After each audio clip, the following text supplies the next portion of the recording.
G'day everyone, I hope you're all keeping well. Welcome back. Alright, let's get on with this show. It's massively delayed. I hope everything works out because I'm messing around with a whole bunch of new stuff and you know, it really only works when you're testing things live. So, we'll see. I've dropped a couple of frames already. Oh, you know what we might do? Is we might... Hopefully it doesn't drop out, but I'm going to dump some of these frames. And we'll see what happens. Because I don't want it to keep dropping out like this. So the image quality and stuff we can deal with as time goes on. So anyway, welcome back. I hope you're all keeping well. I haven't organized anything. I've been super busy. Yeah, I used the word show. It will become a show. I wanted to become a show with some cool fancy shit, right? Anyway, so let's have a look at the topics tonight. Now, I've no idea what they are. They are on that Survey Monkey survey thing. I haven't prepped anything because I've been super busy, as I just mentioned, with Knights of Dice preparing for Little Wars on the weekend and getting stuff organized for that. So, and I haven't been doing a great deal of hobby work. And I should have had this queued up before, but you know, there's nothing better than doing stuff live, right? So, let's see. Here we go. What's my password? Here we go. And we'll run through a couple of things because I didn't have anything to talk about this week. I haven't done any hobby work. I wanted to get some work done on my Boromites, but that hasn't happened. I haven't built any scenery. I couldn't do my live workshop studio stream on Friday because I didn't have anything set up there. The place is still a mess. There's so much furniture and stuff everywhere. It's just a nightmare. Trying to set anything up has been crazy. 6 responses. Okay. Fantastic. If you want to submit any topics for me to have a ramble about, then you can do that on my Rubbish In, Rubbish Out page. There's a link that I've pinned there that leads you off to this Survey Monkey thingy bob. Okay, let's go in first in Best Dressed. Right.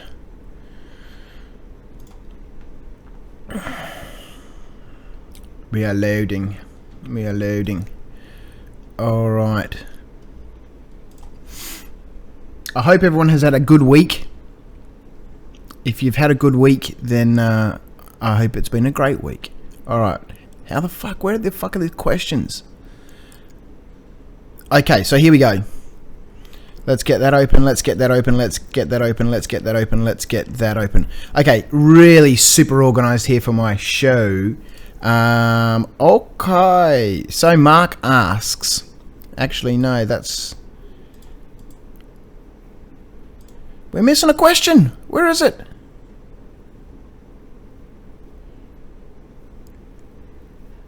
Maybe we're not.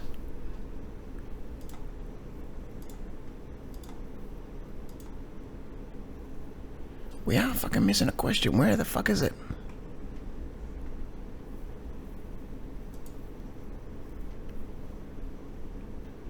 I'm massively organized. Okay. Here we go. Rightio. So Mark asks, he suggests a topic I can ramble about. Where are you heading with your laser cut buildings? World War II? And then he's got a question. Is using 3D printers to make little men's viable or not? It is totally viable. It just depends on what sort of 3D printer you want to use. So, little men's, right? Printing 3D printers.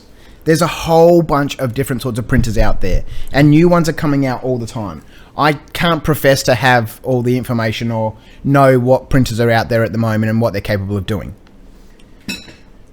But I can tell you that if you don't get a good 3D printer, then you're not going to be able to print good quality miniatures. Now, quality is sort of subjective, right? It depends on what you want to do with the figures.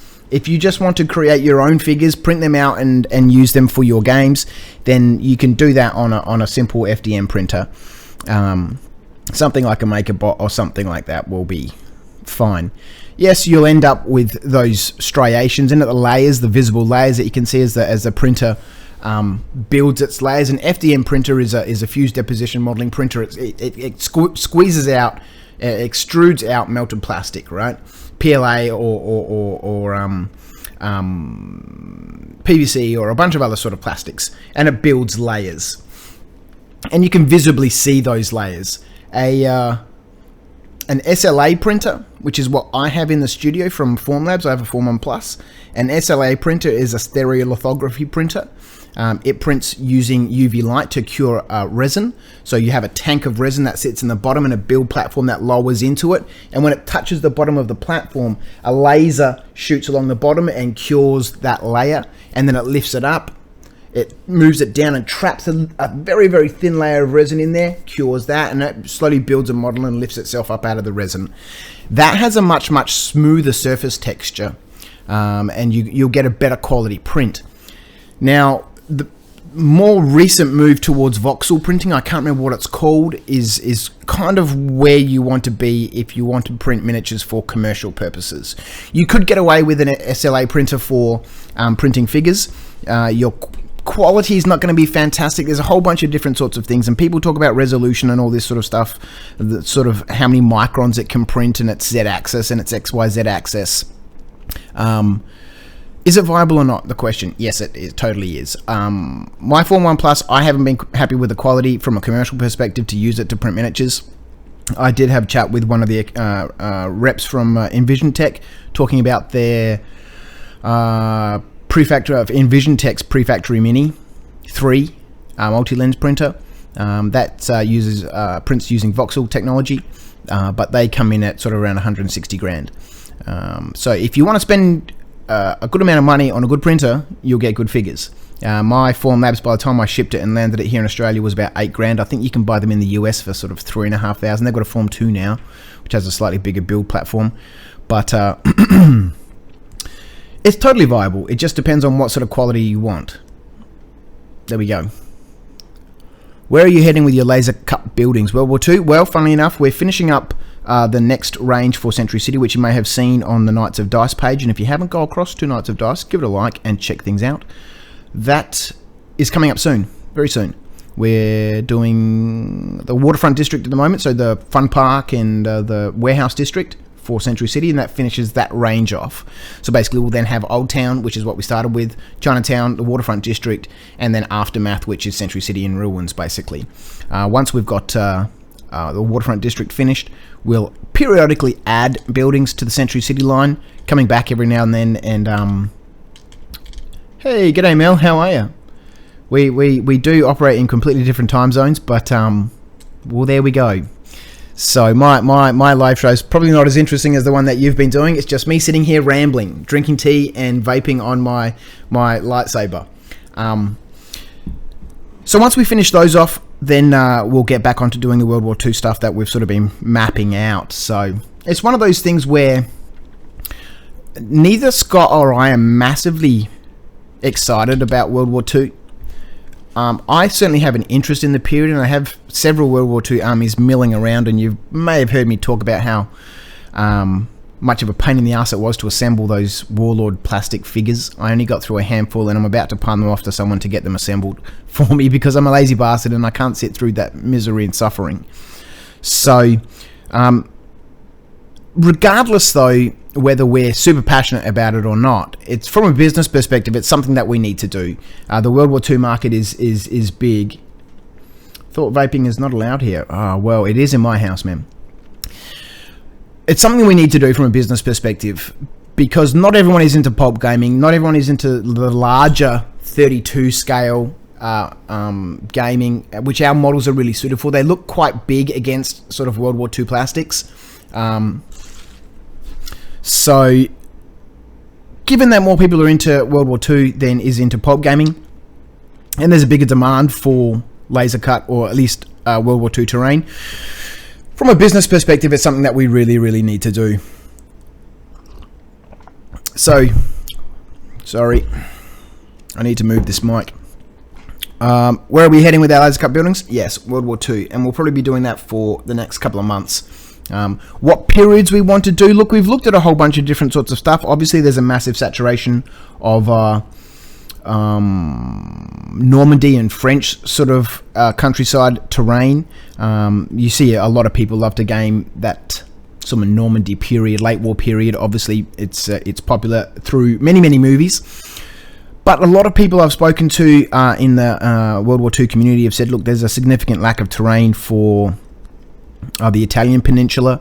So we'll certainly be having a look at that. Look, I'm not 100% sure which theatres we'll look at first, but it'll happen. It needs to happen from a business perspective. And I always think that if I go ahead and make a bunch of terrain, I'll get more excited and play some of the games that I've got milling around, and that rarely happens. But look, we'll see. I'd love to get my World War II armies put together, painted, and on the table, play some Chain of Command, play some bolt action. It's very similar to Gates of Antares, or I guess you could say Gates of Antares is very similar to bolt action. But there we have. Mel's mentioning about the Russian front. It's certainly something that we've sort of been considering. And in fact, I was talking to Mark quite some time ago, which led to some kerfuffles, to which I apologise profusely to him, and I apologise again, Mark. I'm sorry about the drama that unfolded there.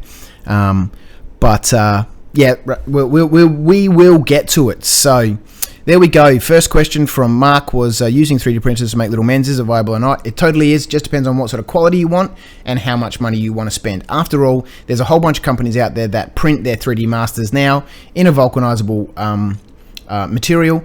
Go straight into some silicon, straight into a vulcanize it, bang, straight into your spin caster, pour out some metals, and there's your little men's. Just depends on how much money you want to spend. And are we going to be doing any World War II buildings? And the answer is yes. Okay, next question from B-Dub. B-Dub suggests a topic: game scales, 6mm versus 10mm versus 28mm. That's an interesting topic. And my question is, I like the Knights of Dice MDF. Have you considered resin add-on accessories to go with them? You mentioned casting the buildings, but that seems more expensive and problematic. Related, have you tried any matte board laser cutting rather than MDF? So I'll get to the question first because that's quick and easier to answer. Hey, Octave, how are you, man? I'll answer your question in a minute, and I have. And that got my brain ticking. But I'll come to your question in just a second. Let me answer this one. Have you considered resin add-on accessories to go with them? We certainly have.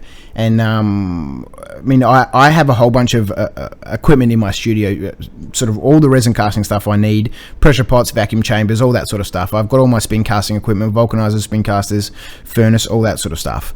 And I'm really keen to make sure as we move on that we're not doing the same sort of stuff that everybody else is doing. Now, it's kind of hard in that MDF laser cut market to not be influenced or inspired by people. And that's fine. I mean, that's like that in every industry, right? In music and all that sort of... You can clearly see influences in people's work. But I want to make sure that our products are different. And one of the ways that we can do that is to do that sort of stuff. Include resin components, include metal components. It's just a matter of building up those assets. And packaging is the other issue, right? That's the biggest drawback at the moment, is trying to find affordable packaging here in Australia. Now, I'm probably going to have to go and get stuff made in China if I want to have a fully printed box, or to a lesser extent and a much less desirable perspective, you know, just those flat sort of 1-inch thick sort of boxes that open and close. I don't think I've got an example here. Like a postage box, right? Like you get from your post office, and we fucking put a label on it and shrink wrap it. I'm not massively keen on that. I'd like to have a really nice professional product, but all of that means money, all of it means time.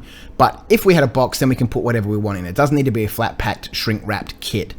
Have we considered matte board rather than MDF? We have, and we some of our kits that are coming out now, certainly in the waterfront range, are multimedia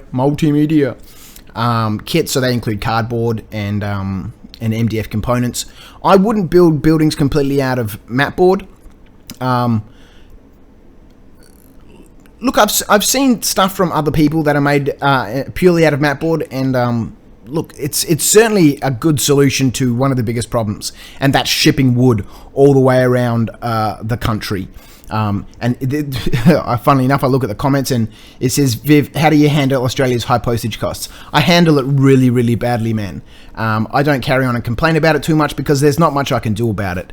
But this ties into that subject, right, about Mapboard. If we were using Mapboard, the products would be much, much lighter and they'd be much, much more affordable to ship. For me, at the moment, and for Knights of Dice, that is the biggest issue for us. And it's the biggest issue for anyone in Australia shipping anything outside of Australia is the postage costs. That's just one of the unfortunate realities of living on an island so far away from everybody else. That if you want to ship anything anywhere in any reasonable quantity, it needs to be sent by sea. And if you're sending direct to the consumer, they're not going to wait 12 weeks for stuff to arrive by sea. They want it by airmail, and that's fair enough. I can totally respect that. But anything leaving by air out of Australia is fucking out of control. Out of control. Like Australia Post's flat rate for a package under 500 grams, and if it doesn't include anything other than paper, if it includes anything other than paper, it's a package. So a package can't be sent as an envelope, even if it's a tiny little package, is $18.30 to the UK. And now that's out of control, right? If I sell one of my miniatures for $4, you're not going to pay $18.30 postage, right? It's fucking ridiculous. So how am I handling it?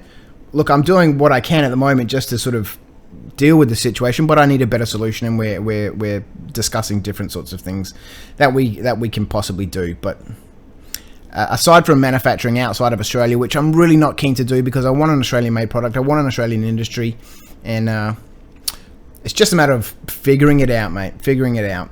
The best way that we're going to get that situation sorted out is by distributors, having distributors out there who are selling our product. Okay, so have I considered that? Yes, I have. Now, BW, you also asked game scales, 6, 10, and 28 millimeters. Well, I guess look, you're talking to a 28mm gamer, right?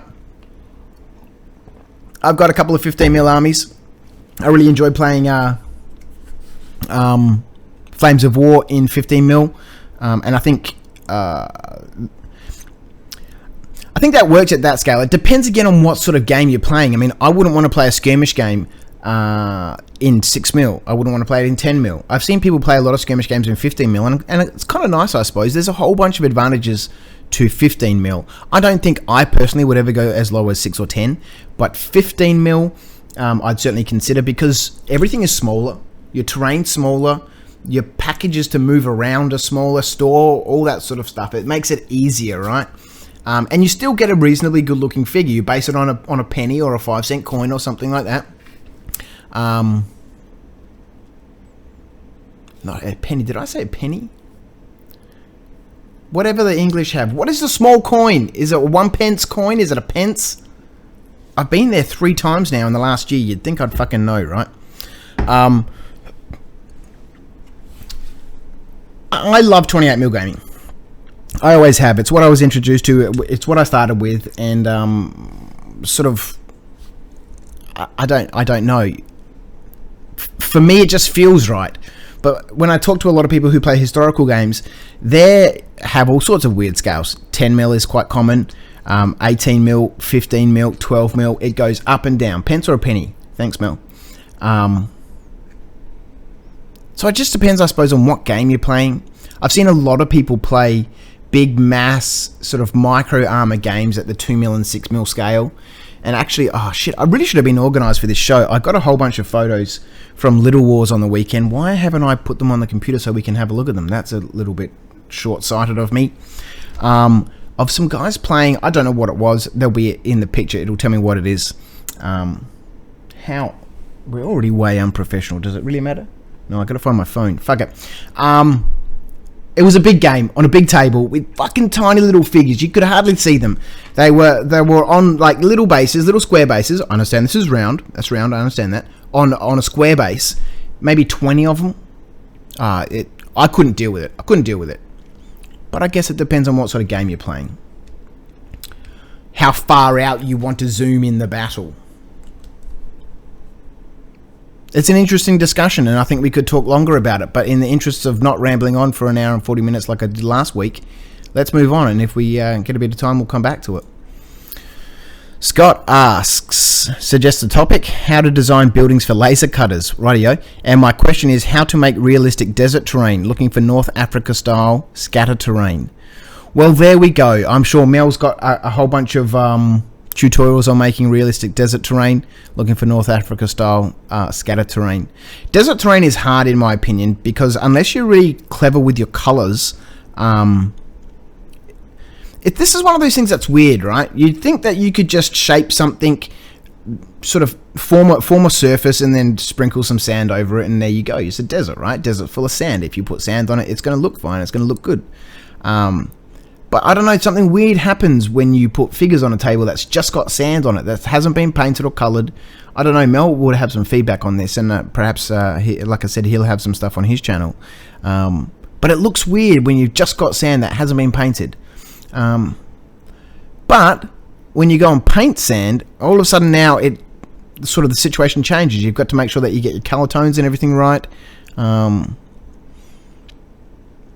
So how to make realistic desert terrain? Look, I don't know.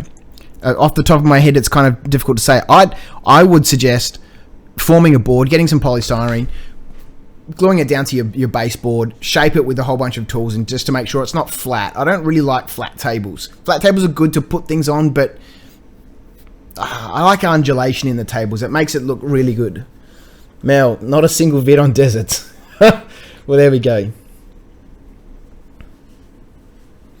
Yeah. Mel, there we go.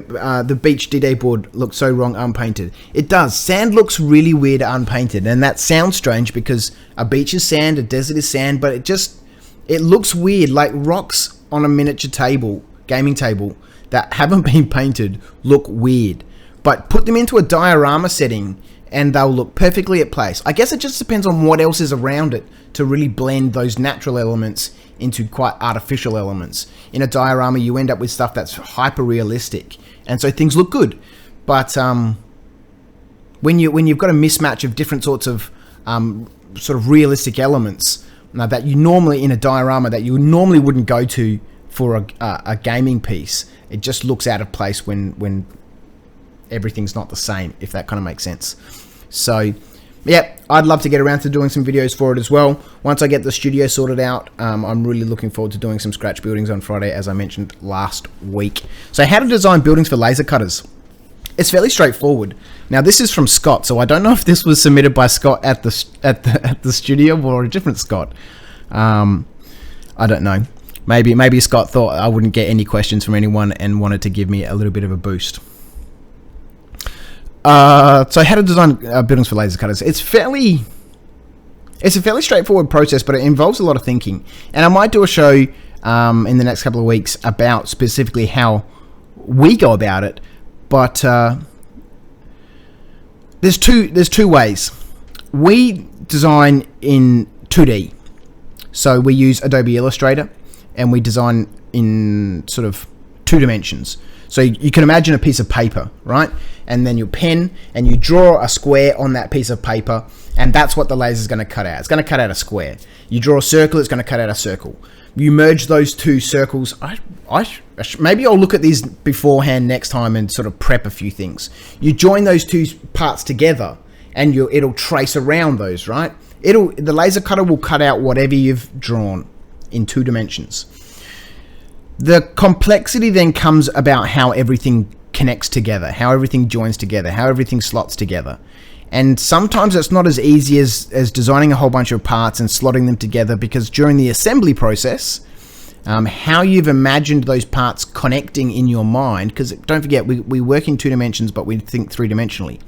How those parts connect in reality can quite often be harder to do than it was sort of in your brain and on the screen, so to speak. Sometimes you'll have 1 or 2 mini pegs. Sometimes you'll have to remove a peg or a part where it slots into something, because from the geometry perspective, when you're trying to assemble those bits together, if you've already glued other parts in place, then trying to get that piece into wherever it needs to go can be complicated. So it's fairly straightforward. We draw a line diagram in 2 dimensions using Illustrator. I know a lot of people use Corel Draw. That's fairly standard application for laser cutters. And then, yeah, whilst we're doing that, we think sort of how it's going to assemble in 3 dimensions.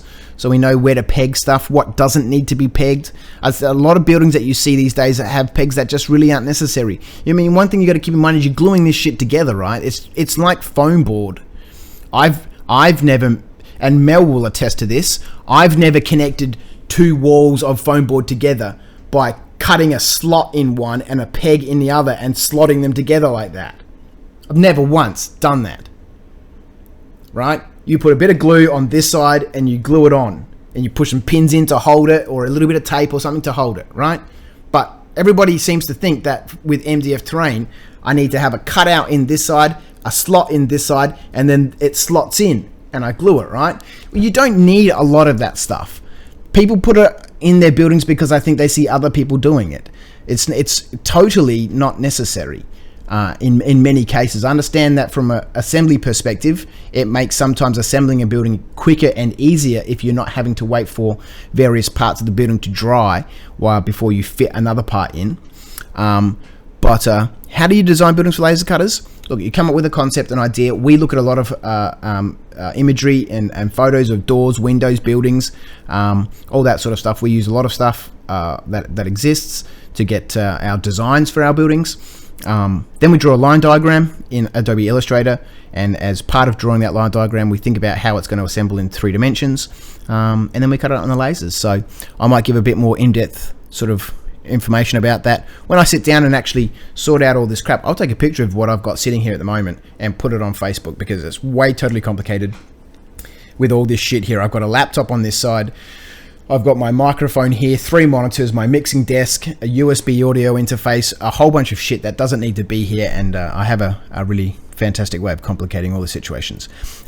When I get shit sorted out, I might show you how to do a very quick, simple building. He asked a question, how to make realistic desert terrain. Yep, we've been through that. Thank you so much, Scott, for tuning in. Let's have a quick look at some of these comments here, because I did say I'd get back to Octave. If you're still there or if you've tuned out, I do apologize. Now, let's just quickly zip back through here. Shit, there's quite a few comments here. Alright, bear with me while I find my place here.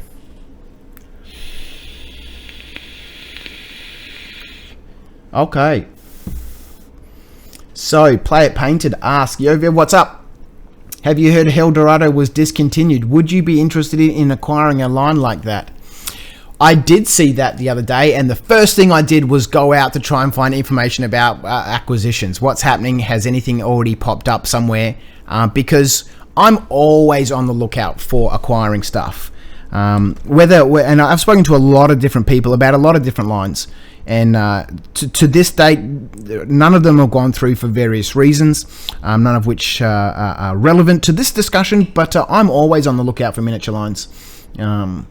The sort of growing a business is sort of happens in 2 ways, 1 or 3 ways, kind of. You grow by organically, right? Just by happening, right? It's called organic growth. You make product A and you sell it for $10. You want to make product B, but you need $2,000 to make product B, and you know that to get that $2,000, I need to sell $25,000 worth of product A to A, make that product, and then B, get enough money to put into product B, make product B, and that's organic growth, right? Bit by bit. Then you have a capital investment. That's kind of where Kickstarter comes along, where people invest money into your business. However, there's a whole bunch of different ways that people can do that, or that you can go out and seek investment to get money to make new products. And the third one is through acquisition. And Warlord is a great example of growth by acquisition. That's how bolt action has come around, right? It's a huge game now, but that line has been around for a long time, and it was called Bolt Action Miniatures, and it had been around for a long time. I used to stock Bolt Action Miniatures at the Battle Bunker before it was owned by Warlord Games. But the guys who ran Bolt Action Miniatures really couldn't make it sort of a go of it, so to speak. I don't know what the story was. Who cares what the story was? Anyway, long story short, Warlord Games bought Bolt Action Miniatures and wrapped it up like they do into a fantastic game. printed box art, printed rules, all that sort of stuff. And now they sort of have a very similar following to the people who used to be Games Workshop gamers when they were younger. And I've told this story before about the kid coming into my store and not wanting to buy other brand of static grass because he wasn't sure if he was allowed to use it in a Games Workshop store because it wasn't Games Workshop static grass. World War II gamers are the same. There's 150 million different companies out there that make different World War II figures. And a lot of the gamers out there, yes, I will admit it, will shop around and find different sorts of figures across different sorts of ranges. But then some people are still of that mind, and this is what Warlord Games really capitalizes well on, is that having the boxed set of Fallschirmjäger, for example, marry up and tie up to a unit in the rules. So that if you want to have that unit in your, from the rulebook, from the source book or whatever, in your army, then they've got a box set that matches it. Rather than you having to go to 3 or 4 different sort of manufacturers and find a lieutenant, a couple of guys with some SMGs, a couple of guys with carbines or whatever. They do that really, really well. So yes, am I interested? Of course I am. It just comes down to how things work in reality. What's the finances and stuff like.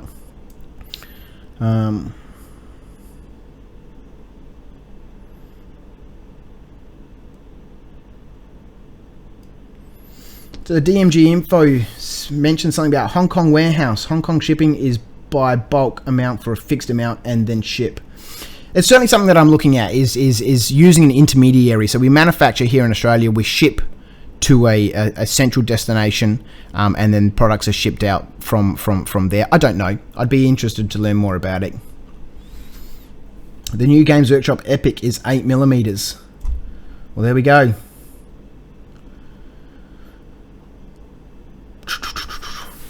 Love your channel, mate.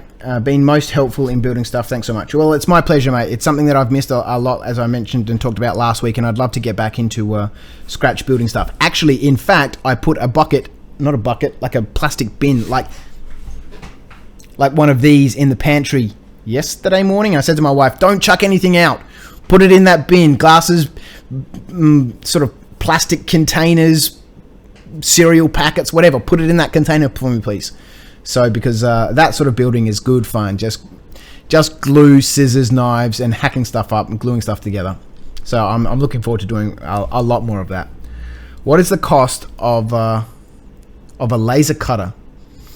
Well, that all depends on what you want, right? It's like buying tools. Yeah, you can spend a small amount of money and you get a tool that does its job, but perhaps not as fantastically as a tool that's a bit more expensive, all right?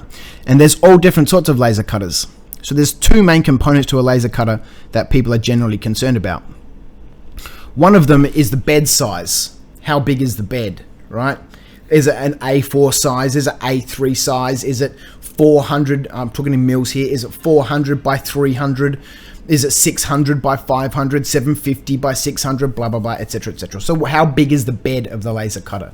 Now that's important because if you want to cut big components, then you need a bigger bed. Otherwise, you've got to cut a whole bunch of small bits and try and piece them all together to make one really big wall, right? So the first thing is the bed size. Second thing is how powerful is the laser.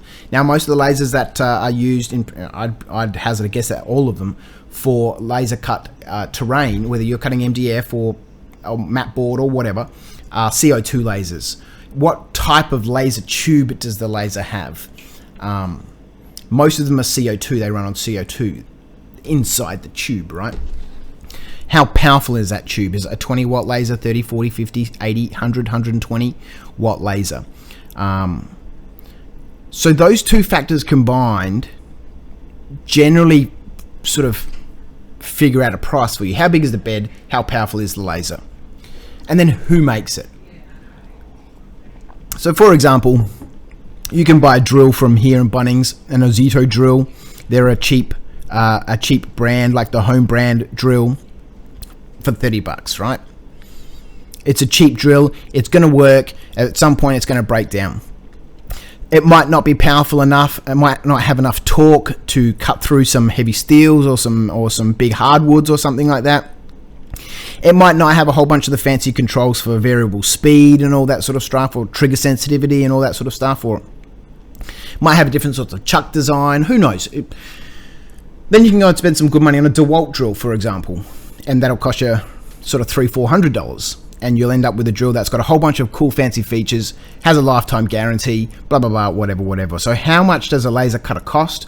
Well, I picked up my cheap Chinese laser before I started Knights of Dice for $3,500 on eBay. I used it for about 14 days. I bought that laser cutter because I thought it would be cool to help me with my terrain building, just cut out all those shapes that I hate cutting out. Just, you know, when you're assembling Mordheim ruins and all that sort of, you don't want to sit there and cut out windows and windows, and cutting nicely ornate details out of foam board is a prick, pain in the ass. The knife control's got to be super accurate. It takes a lot of time, so I'll get a cheap laser cutter to help me out with that. Now, that would have been fine if that's all I wanted to do with it. It also would have been fine if the laser cutter was fucking any good. It was a bitch to use, right? So I got it on eBay. There was absolutely zero support from the people I bought it from. Every time I had an issue, they would ask me to find a local laser technician to come and have a look. Now, I've been doing this for almost a year commercially. Not almost a year. It hasn't even been a year yet. Fucking things are going well. I couldn't find any laser technician who'd come out and have a look at my machine without knowing who made the machine, and they won't tell you who made it. What model the machine is, it's got no fucking model number on it. When it was manufactured, it's got no manufacture date on it. It was impossible, right? So, massive amounts of drama with that machine. Anyway, so I bought that machine, and within a couple of weeks, I decided this isn't going to work. Scott had helped me out to make some buildings for a friend who wanted some buildings, and at that point I said, hey Scott, do you want to come back and work for me again? He used to work for me back at the Battle Bunker doing a lot of my custom terrain projects, and I said, this is what I want to do. He was like, yep, cool, I'm down for it. Scott's a graphic designer, was published comics and degree in graphic design and art and all that sort of stuff, and he knows Illustrator inside out. And anyway, so he came on board, and I was like, look, we can't work with this fucking Chinese machine. From a commercial perspective, it's absolutely not appropriate. The quality of the work is crap. If you have a look at different sorts of buildings, right, different sorts of laser cut buildings, a laser is a laser, right? Not really. Have a look at one of our buildings and compare it against somebody else, and look at the edge of the building, right? If it's not a nice, smooth, buttery, honey sort of finish, it's been cut on a shit laser.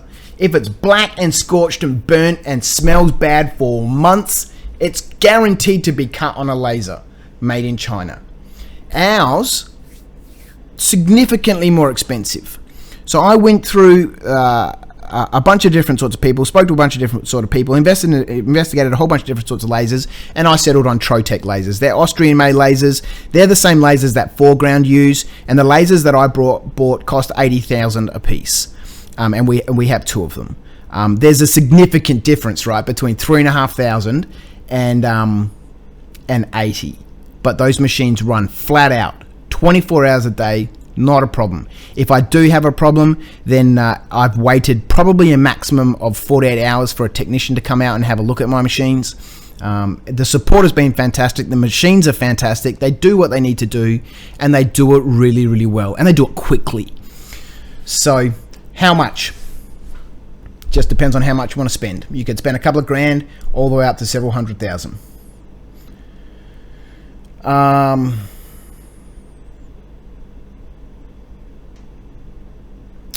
Hey, critical business science here. I'm taking notes. Not sure what that was in reference to, but if you have any questions about business, I'm more than happy to answer them.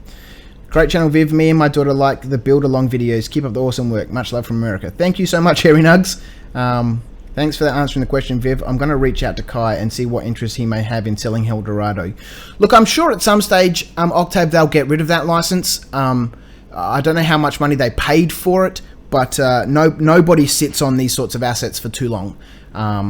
There will certainly be a buyer out there for it, and whether they continue Eldorado, the game, or not, or just acquire the miniatures and dump the rest of the IP, I don't know. But they will certainly sell it. To who, I have no idea. I don't know how passionately involved they are in the continuation of that line. I know that some people, when they sell their businesses or IP, have sort of stipulations in the contracts that it has to continue under this guise or this is a sort of, according to the contract, this is what's going to happen with that range, etc. It's kind of like someone who loves their car, right? And they sell it to someone and says, I'm going to sell you this car, but you can't change the color of it.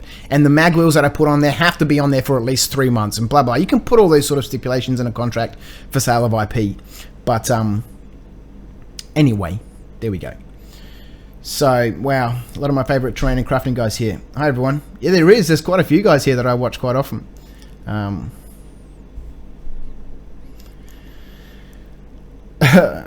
What do you think could be the next evolution of the local gaming shop? This is an interesting topic. And I touched on... I've seen the industry change quite a lot, right? Let's go all the way back. Do I have a cup of tea? Oh, I have a very cold cup of tea. Can I put some music on while I go boil the kettle, please?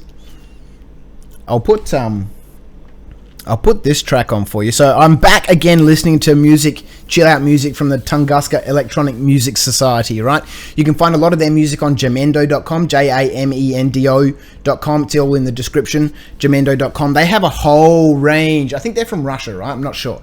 They have a massive collective of a whole bunch of different sorts of artists that make a whole bunch of different sorts of electronic music. And I think they've probably got maybe 40 albums, all of them royalty free. All of the music can be used for commercial purposes. You don't need a license. You don't need anything for them, unlike a whole bunch of stuff on jamendo.com. Even for very, very, very short tracks, you're paying at least $5 for a track if you want to use it on your YouTube videos, all the way up to $400 per track if you want to use it commercially in a movie and all that sort of stuff. But these guys have their music there, and all of it is 100% royalty free. So I'm going to put this track back on again. I'm going to throw up a quick slide here. I'm going to mute my microphone, go boil the kettle, and come back, and then I'll talk about the local gaming shop. So I'll be back in a second.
Okay, we're back. Let's get rid of that music. Okay. Now, what was I talking about? There was a question here. That's right. What do you think would be the next evolution of the local gaming shop? We've got 2 more questions on SurveyMonkey, so we got plenty of time, right? Plenty of time. It's kind of hard to tell. As I was saying before, there was when I was younger and I started gaming, miniatures were sold primarily at comic shops, right? Maybe. I don't know, there were weird collections of shops that had role-playing books, miniatures, comics, collector cards, all that sort of stuff. And as time progressed and as the industry sort of changed and matured a little bit, you started seeing game stores open that specialized then in role-playing games, miniatures. You had your comic stores that had comic cards and graphic novels, all that sort of stuff. Then we saw this shift from retail outlets to places where you could go and play. So not just somewhere where you can go and buy. Keep in mind, we're talking sort of very early days of early days, right? Of 40k and fantasy to some respect, right? We're past Rogue Trader days here, and we're at 2nd edition fantasy and all that sort of stuff. You see these places popping up where you can go and play games. Box sets are becoming a bit more popular from Games Workshop, and you can find them. You can go in there, buy some miniatures, and they have some space to play. Then we fast forward another 5 years or so, and all of a sudden you start to see stores that popping up that have significantly larger gaming spaces, more community interaction and sort of community activities happening at those places. Like my store, for example, was probably one of the first ones in Melbourne that had quite a large gaming area. We weren't large by any sort of respect, but in comparison to like the little retail stores around the place, we were big. We could set up 20 6x4 tables and have a 40-player tournament. That wasn't very common at a lot of shops. We would have weekend workshops where people could, we'd section off a section at the shop, and we'd run workshops for people. Terrain building workshops, painting workshops, all that sort of stuff. People would pay $20 or $25. They'd come along with their kids, and they'd get everything they needed to, and over a 2-day period, they'd build a whole bunch of different sorts of stuff according to whatever the workshop was for, and then on the Sunday, they'd leave with 2 or 3 pieces of terrain that they'd built and learnt how to build during that workshop. So we ran those sorts of things. Then that was quite common for a while. Realm of Legends was like that, but their store that they opened up was probably twice the size of the bunker. Those stores collapsed. My store collapsed partly because I had a mental breakdown, tried to kill myself, ended up in hospital. I was massively addicted to weed at that stage. Things were rapidly out of control for me at that point. That's the biggest reason why the bunker closed. Not because it wasn't working out very well. Financially, we were sort of getting to that point after 2.5 years. Businesses generally, they say give it 3 years before you pull the plug. It was getting to that point where it was starting just to level off, right? Where we're just starting to break even, and from there it would have gone up and we would have been profitable. Yes, you heard me right. I did say I tried to kill myself. If you're interested in talking about that, it's a very serious issue, depression and suicidal depression here in Australia. If that's something that ever concerns you, you need someone to talk to, feel free to send me a message and we can have a chat. Realm of Legends collapsed. I don't think we have enough people here to support the stores that I was trying to run and that Realm of Legends was trying to run, that was heavily focused on miniatures and tabletop games. With a smattering of board games and no card games. What's the future of gaming stores?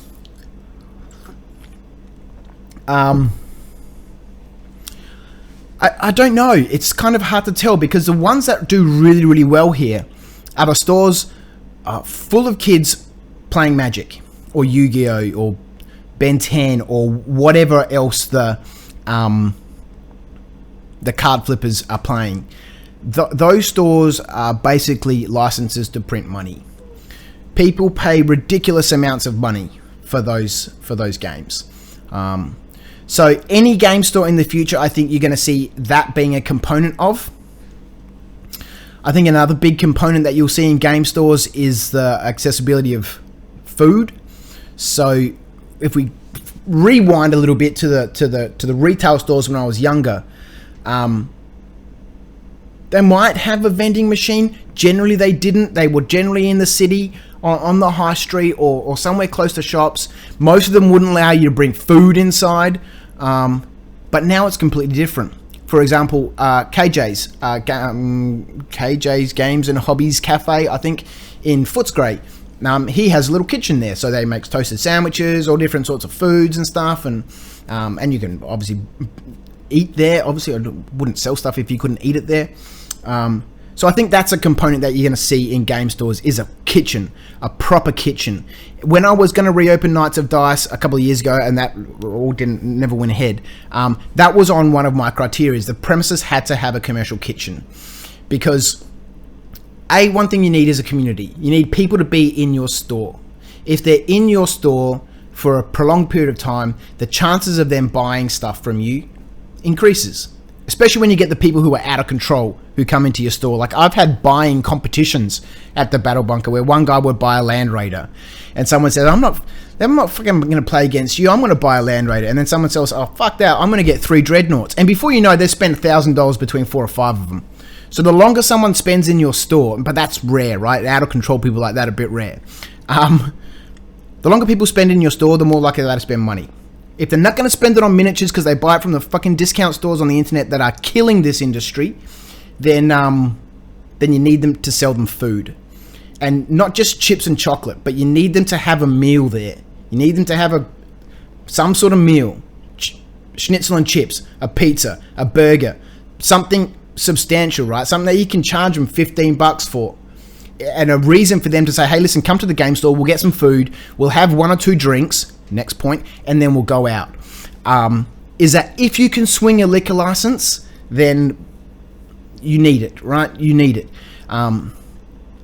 So any game store that we see in the future is going to have that community environment, gaming spaces, and you'll probably see those being charged for whatever, X amount of dollars for a table for X amount of time, just like you do a pool hall.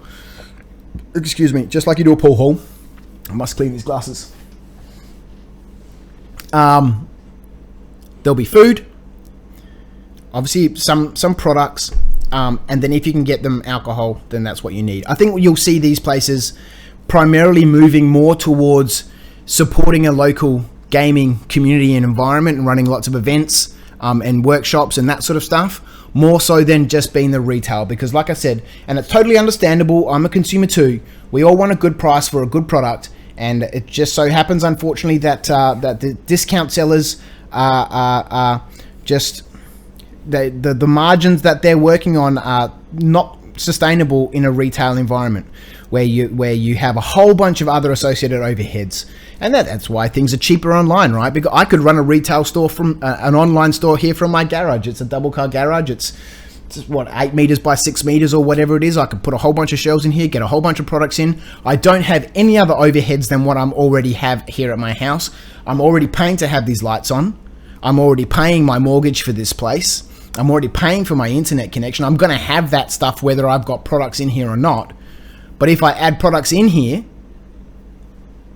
all of a sudden now I don't need to make the 30, 35, 40% margins that retail outlets operate on. I can get away with a 5% margin because I've got no other overheads. I'm sitting here in the middle of the night making YouTube videos anyway, so I might as well slip a few miniatures into a box and send it out the next day, right? So retail environments having to compete with that sort of stuff is incredibly difficult, and so I think you'll see this shift in gaming environments, game stores, to more of this community-focused sort of activity of organised events, organised gameplay, workshops, and food and beverage. Okay, what else have we missed before I move on to the next one?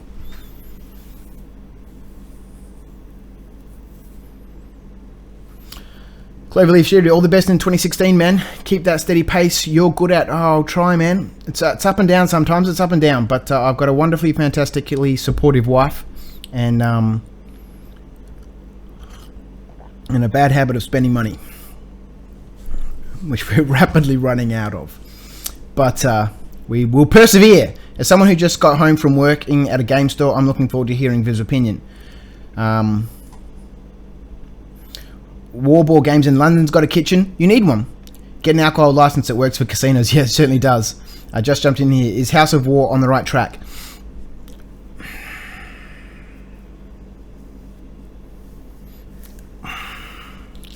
That's a real tough question, right? And if any of the guys from House of War are listening, I truly do wish you the very best of luck. I think they're on the right track, but it's kind of hard to tell, right? Now, House of War, for those people who don't know, is a new gaming store here in Melbourne. They opened up either earlier this year or late towards the end of last year. And they have a massive, massive premises. It's 2 stories, and they sell predominantly at this stage miniature games, tabletop miniatures games. Now, it's already been sort of discussed, and it's quite proven that you cannot run a retail store, at least in Australia here, and rely off of the retail trade of miniatures alone. It's just not feasible. It will not work. You need the other components. You need board games and you need card games. Now, House of War have a very, very, very tiny collection of board games. It's relatively sort of non-existent in comparison to how big the board game market is. Now, the board game market is a little bit even more out of control than the miniatures market at this point in time. As I mentioned last week, there seems to be a new game being launched all the time.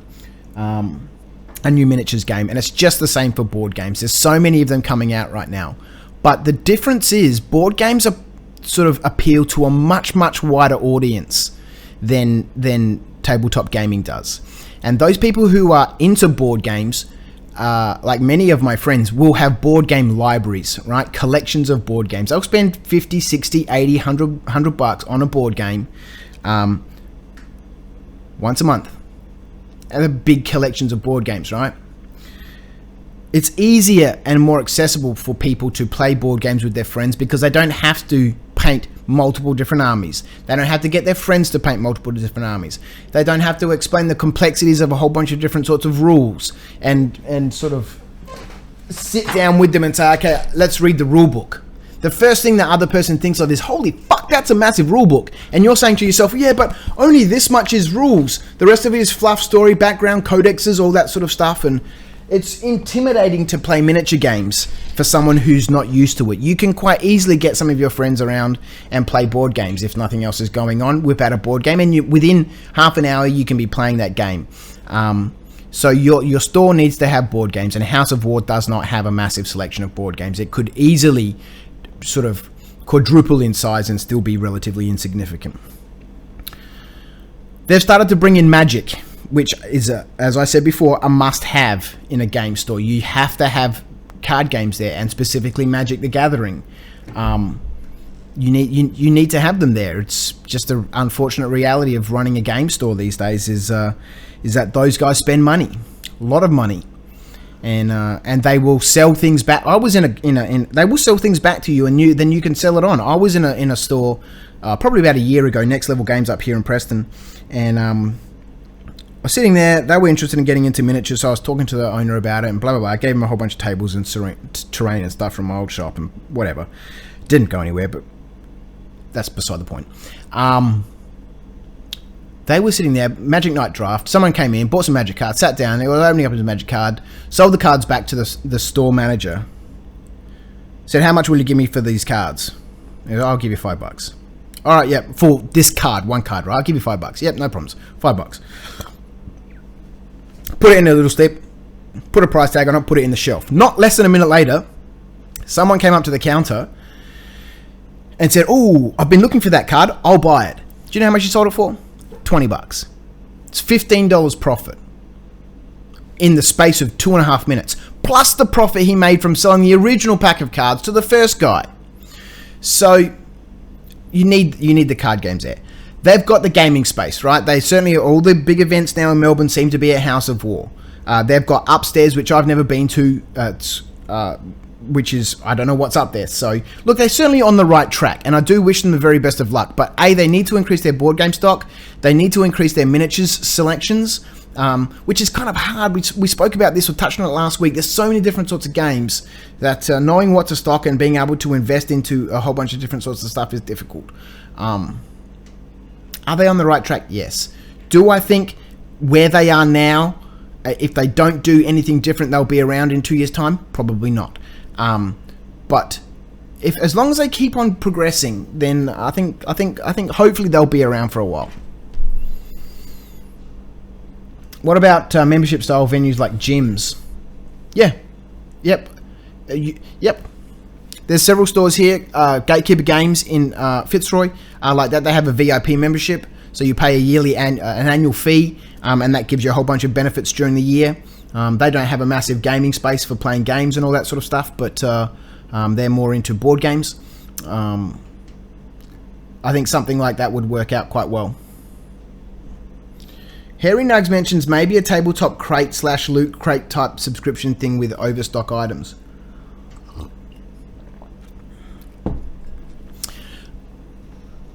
It might work. I did speak to someone a few months ago who was talking about setting something up. They said they'd send me out. I can't remember what sort of crate he called it, but I never received anything. It could work. G'day, Dread. Thanks for tuning in, mate. Christian, even more hobby channels are in. I think I'm geeking out. Hard to focus on my War Machine model I sat down to paint. Alright, so let's have a look at these last two questions. So Ian mentions MDF buildings. Topics you'd like to ramble about. MDF buildings. Well, look, that's the industry that I work in at the moment, and I could ramble on about it for a long time. Do I really want to? Not really. It's kind of like being a gardener, right? You garden and garden and garden, and then when you come home, you don't want to talk to anyone about gardening. But having said that, I think MDF buildings, the market, as I mentioned last week, it's not a market that I'm massively interested in sort of in the long term. I have quite a broad goal for Knights of Dice, quite an ambitious goal for Knights of Dice, which will take me several years to get there. It sort of includes all the cool, expensive toys, which is the most exciting part for me.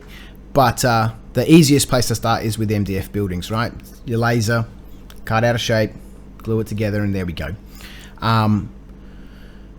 My question is, does Knights of Dice do custom orders for MDF items? We will eventually. We're still a very new company. We only started trading in November last year, and I think since November, I think we've released close to 70 different kits. Some of them very small, some of them obviously larger, obviously the big buildings and stuff. Maybe 70 is an over-exaggeration. I had mentioned this last week, that I should know how many kits we have, but I don't. I honestly don't. It's easily 50 kits that we've released since we started trading in November last year. I am keen to do custom work in the future, because at the end of the day, there's people out there with ideas that I don't have. And if I can help them sort of realize those ideas and perhaps sort of swindle my way into a portion of the royalties on something like that, then I'm certainly more than interested in it. But I haven't been doing that at this stage, because it's one of those things, right, where you need to have a consistent level of product that's consistently selling, so that you can afford then to be able to say, okay, well, great, this product's rolling, right? This ball's rolling. Now I'll come over here and focus on this. This ball's still rolling. I'll focus on this, and I can get this done, and then I can get that ball going. Like one of those people who juggles plates, right? One plate, second plate, third plate. And if I was doing custom work for people now, that detracts us from building that first ball, which is still growing, right? Not everyone is interested in pulp buildings. We need a diverse range of buildings across multiple genres, so that sales ball is rolling continuously, which at this point it's not, and that's fair enough. And these things take time, right? We're not even a year in, and things have been going well. So once that ball is steady and it's rolling, then I can say, okay, great. I can be distracted from that, because I can push that ball and I know it's going to roll for 100 meters. So I can come over here, quickly do this, and then sprint down to the 100-meter line and then push the ball again, if that makes sense. I talk a lot in analogies. A lot of salespeople do, because it makes it easier to understand things that sort of can otherwise be a little bit more complicated than they need to be. So yes, will we do custom orders? Yes. Are we doing them now? No. It's certainly something that I'd love to be doing.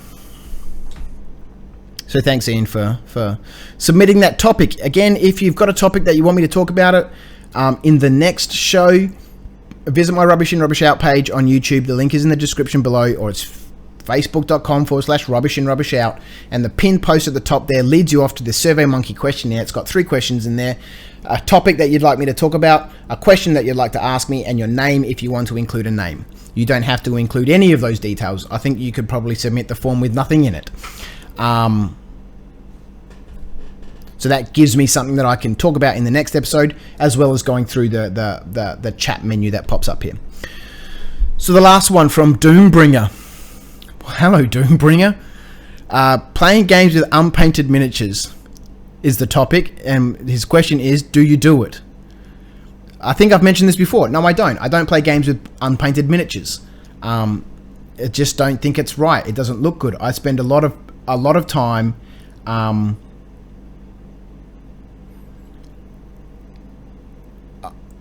sort of building nice tables. I spend probably even more time building tables that never get finished. But I don't know. For me, miniature gaming is all about the aesthetics, right? It's we're playing with something that's tactile. It's physical. You can see it. You can touch it. You can move it. And in the case of MDS buildings, you can smell it. You want that experience to be as real as possible. You want that, that immersion to be as real as possible.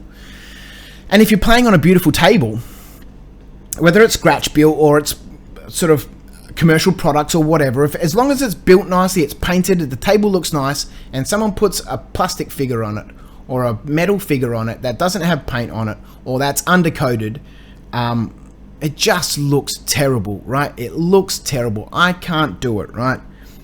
I can't do it. You wouldn't. You go to a car show, right? You go to a car show, a hot rod show. Let's say you're into hot rods and you go to a hot rod show. Let's just keep it at cars, right? No, don't need to worry about hot rods. Cars, right? All sorts of cars.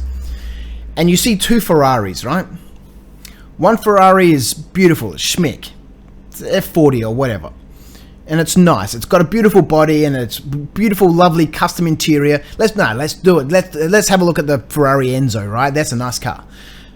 It's a beautiful car, right? And then next to it is another Ferrari Enzo. It's got a beautiful body, but the inside it hasn't been done, right? In fact, it's just someone's put a beanbag in there, right?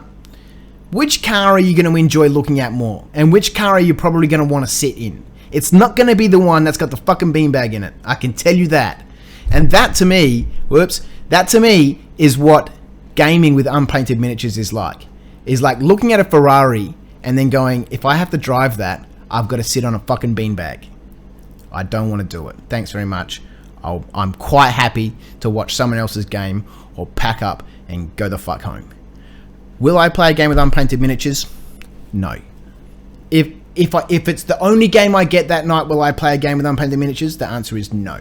I won't do it. I don't play with my unpainted miniatures, and this is part of the reason why I don't play a lot of games, because fucking I'm so terrible at painting my miniatures. But the ones that I do paint and the games that I play, obviously a bit more exciting for me because I've got painted forces for them. It's got to be painted. Playing games with unpainted miniatures. Do you do it? Absolutely not. I won't do it. So that brings me to the end of the questions on SurveyMonkey. There were 5 of them. Thank you so much to those guys who answered those questions or submitted those questions. Hang on, wait a minute. There's another one here. Why is this one showing as skipped? Blah, blah, blah. Let's have a look at this one. I'm still figuring shit out here, right? So, Neil Molden asks, terrain, detail versus playable. Now, it's got to be playable, right? It has to be playable.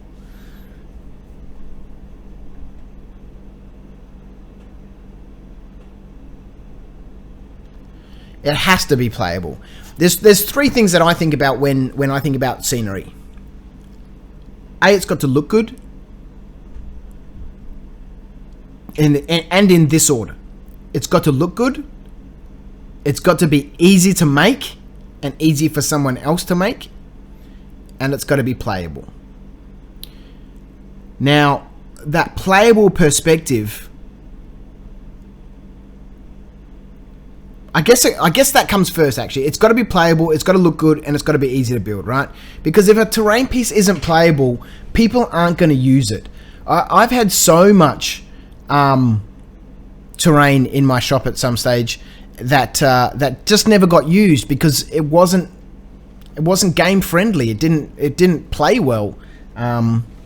Nobody really wanted to use it. It looked gorgeous, but it just didn't work. People didn't choose it. So you've got to draw a line somewhere between realism and playability. And the first thing that jumps to my mind now that I think about it is World War II buildings, right? Is that if you have a look at buildings, and then you can see quite a lot of this in shows like Saving Private Ryan, that sort of towards that later stage when they're in Normandy, they're in France, shit's been fucking destroyed everywhere, towns have been destroyed. The lower parts of buildings, the first 1 or 2 stories of buildings, you couldn't fucking go in, right? It's just full of rubble. A building collapses, stuff just doesn't disappear. Where does it go? It goes in. And Mel's spoken about this before. I remember hearing about him talk about this quite some time ago, actually. I mean, I think Mel's an old serviceman, maybe Army, Marines, I don't know, can't remember. And he was saying that sort of when a building collapses, it collapses inwards. And where does all that shit go? To the bottom floors, right? And it takes everything with it. So when you talk about playability versus realism versus detail, if you wanted to have a hyper-detailed, beautiful-looking World War II table, you wouldn't be able to go in the first story, or the ground floor, or the first story. It just wouldn't be possible. That was the domain of snipers, right? That sort of could cover in that. But try and get a unit in there, try and get a support team in there. It's very, very difficult, right? Very, very difficult. But from a gameplay perspective, you need access to those bottom floors. Do you need access to those bottom floors? I don't know. Do you? The first thing that I assume of is yes. You need them.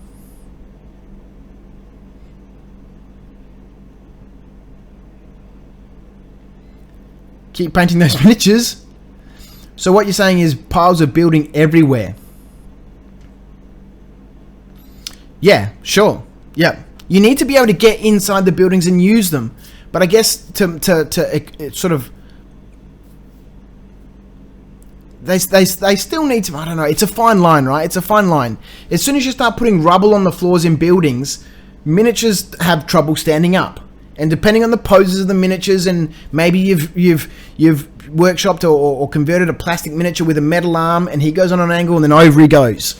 So you put rubble in the middle of the floor of your buildings, it's causes problems. You put rubble against the sides, the inside sides of your buildings, stuff can't get into corners. And for games like Infinity that have incredibly stringent line of sight rules, it becomes a problem. If you can't put your miniature there, then it can cause problems. Now, you also don't want just a plain building that's a box, right? Because we're way back into the shoebox days. And I played with shoeboxes when I was a kid, right? When I was 10, 11, and we used to make up our own role-playing games and all that sort of stuff. So I guess you've got to find that line. What's comfortable for you between how detailed you want your building to be versus how accessible and playable you want the buildings to be. For me, I like a middle ground. Having said that, I am intrigued, though, about sort of building up the bottom floors and packing them full so that you can run up to a building, spend a turn scurrying up into the first floor and go from there. So let's go back. Mitchell Gibson agreed. Base coat and a wash is the bare minimum. Absolute bare minimum. Keep painting those miniatures. Says 3 colors, man. Anything less is stupid. Look, it's so easy to get 3 colors on a miniature. It really, really is. I mean, and this is why I used to do and still do and will continue to do just a lot of base coats and a dip. I can tell you without doubt, I've seen beautifully painted miniatures and I've seen beautiful armies, right? There's a difference. More often than not, I see people with beautifully painted miniatures. They have 1 or 2 squads of beautifully painted miniatures, and the rest of army's not painted. You pick up that miniature and it looks amazing. Like, holy crap, yeah, the blendering on that is nice. The feathering on that is nice with highlights, blah, blah. Everything is nice on that miniature. But then you zoom back and you go, your army looks like shit. Then you go have a look at someone else's miniature, their army. It's fully painted and it's been base coated and dipped. And you pick it up and go, that figure's been base coated and dipped. And you put it back on the table and you stand back and you go, wow, that army looks nice. I knew a friend who used to paint an army for Warhammer Fantasy, a unit of 20 men, 25 men in 2 hours. Done. From bare plastic. Primed, undercoated, washed, finished, on the table. Look at an individual miniature and it didn't look good, but you put it down on the table, stand 3 feet back and look at the army. Fucking wonderful. I'd rather have that than slave over one army and have every figure beautifully painted. I'd rather sort of get it done and move on and spend, if I've got that talent and you've got that talent, on stuff that you can put in the cabinet, that you're not going to freak out about, that you're not going to worry that every time someone comes close to your miniature and breathes on it, that paint's going to fall off. How big is a Battle of Antares? Gates of Antares. Beyond the Gates of Antares in Oz. I see you have the rulebook. Can't seem to talk anyone into it here. Well, I'm not sure where you are, but here it's not big. I'm sure it will grow. Look, you got to keep in mind that this game has been out again. Came out in October last year, I think, was when it was officially released.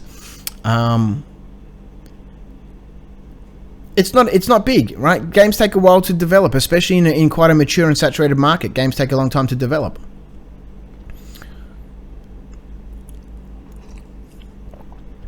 Do I hope it will grow? I do. I think it's a really enjoyable game.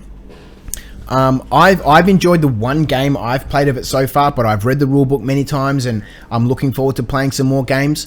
And I can guarantee you, when I get this fucking studio sorted out and all of this furniture out of the way, if anyone in Melbourne wants some furniture, some office desks and some chairs and shit, message me quickly, because I'm rapidly approaching the point where I'm going to get my sledgehammers out and my saws and smash that fucking shit up and put it in the skip and get rid of it. I'm way beyond caring how much it cost me to buy all that shit and how much I'm going to get back for it if I try and sell it secondhand. It's fucking in the way and it needs to go.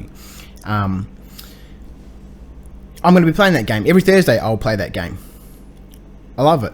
I really enjoyed the first game that I played. I'm looking forward to starting to play some bigger games so you can get some of the other units in. It's very quick, it's very fast, it's easy to understand the core mechanics. Even though the rulebook is intimidating. Honestly, man, it's just like this much of it is rules, right? And the rest of it is just fluff and story and codexes. It's easy to play, man. Come on, sit down, we can play it.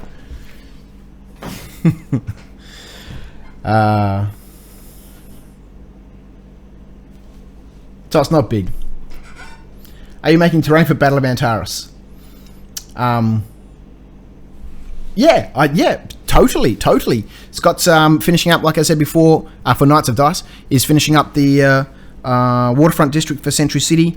Then I've got a couple of buildings. I do all the tabula rasa stuff because I'm shit. Scott likes to pay attention to detail. I just want to get shit done. So I've got a couple of things that I need to add into some tabula rasa ranges that we're releasing very shortly. And I've got a bunch of half-assed sci-fi stuff. Scott's very wary of doing some sci-fi stuff because there's a lot of sci-fi stuff out there that all looks very much the same, and all of it kind of just seems to be random geometric shapes for the sake of being random geometric shapes. I don't know. We want to be really careful about how we do sci-fi because it's one of those areas where you can do whatever you want, right? But at least from our perspective, it's still got to be believable. It's got to make sense. Like Infinity, for example, is supposed to be near future. As far as I understand it, it's supposed to be near future, 200 years in the future, right? But every Infinity table I see is this fucking hyper-labbed fucking space drop pod fucking shit.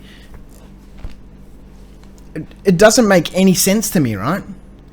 Because if I look around our planet, I understand that things might be different in other worlds, but I mean, this is where you've got a creativity of sci-fi, right? If you look around our planet, buildings that are thousands of years old are still being discovered.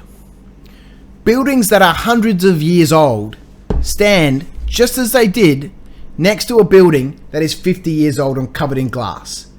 They didn't knock down that fucking 300-year-old building and build a new one, did they? Because it was old. No. They modified the bottom of the building, the ground floor, so there's shops, retail outlets in there, fucking jacuzzi handbags or whatever they're fucking called. And they restored the rest of the building. Beautiful old Gothic building and all your super expensive stores down the bottom floor. That's what they've done, right? That's how they modernized it. So in the future, 200 years from now, are they going to go around and knock fucking everything down and go, oh, we need the hyperlabs? No, of course not. So our range of sci-fi stuff needs to be fucking believable. Needs to be believable. No, not just geometric shapes for the sake of geometric shapes. But having said that, I will scratch build a whole bunch of stuff. And that's what I'm collecting that bucket of stuff for, because that's good fun, right? You can really do whatever you want and make stuff look like something that is plausibly passable as some sort of bit of industrial terrain. Building with a slope instead of a bottom floor is just a hill from a gaming perspective.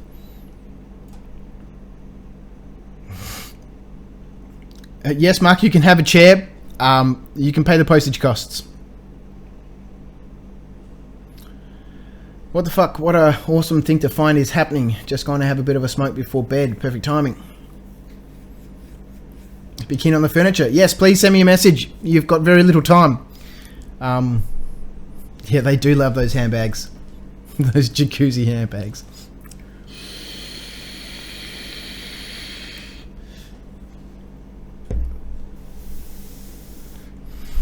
Derek Kinsman.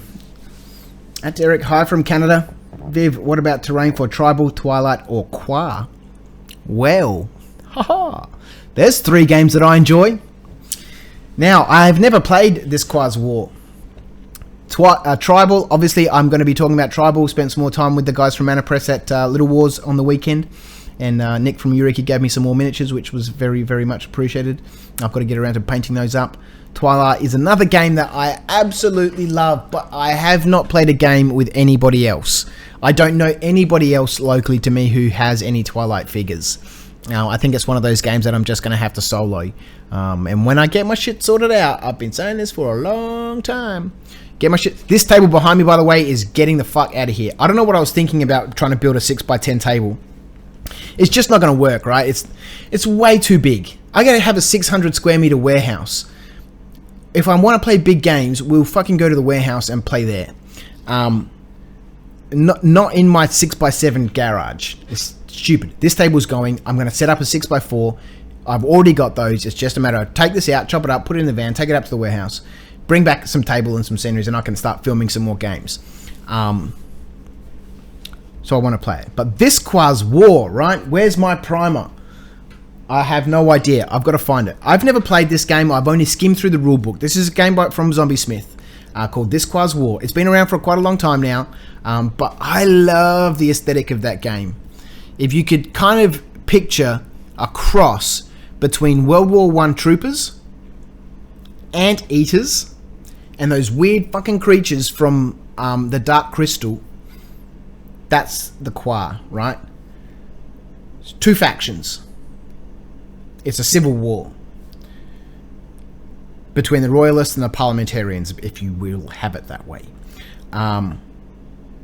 The aesthetic of that game is really, really interesting for me. I love it. I love the Dark Crystal.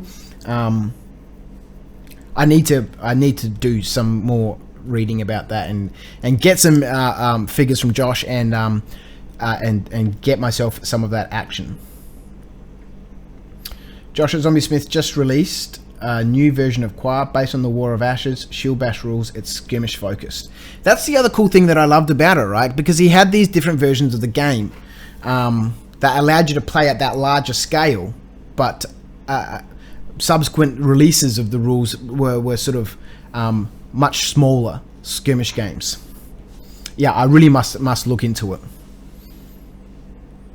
Tribal is a great rule set. Harry Nug says, yeah, Tribal is looking really cool. It's a cool rule set.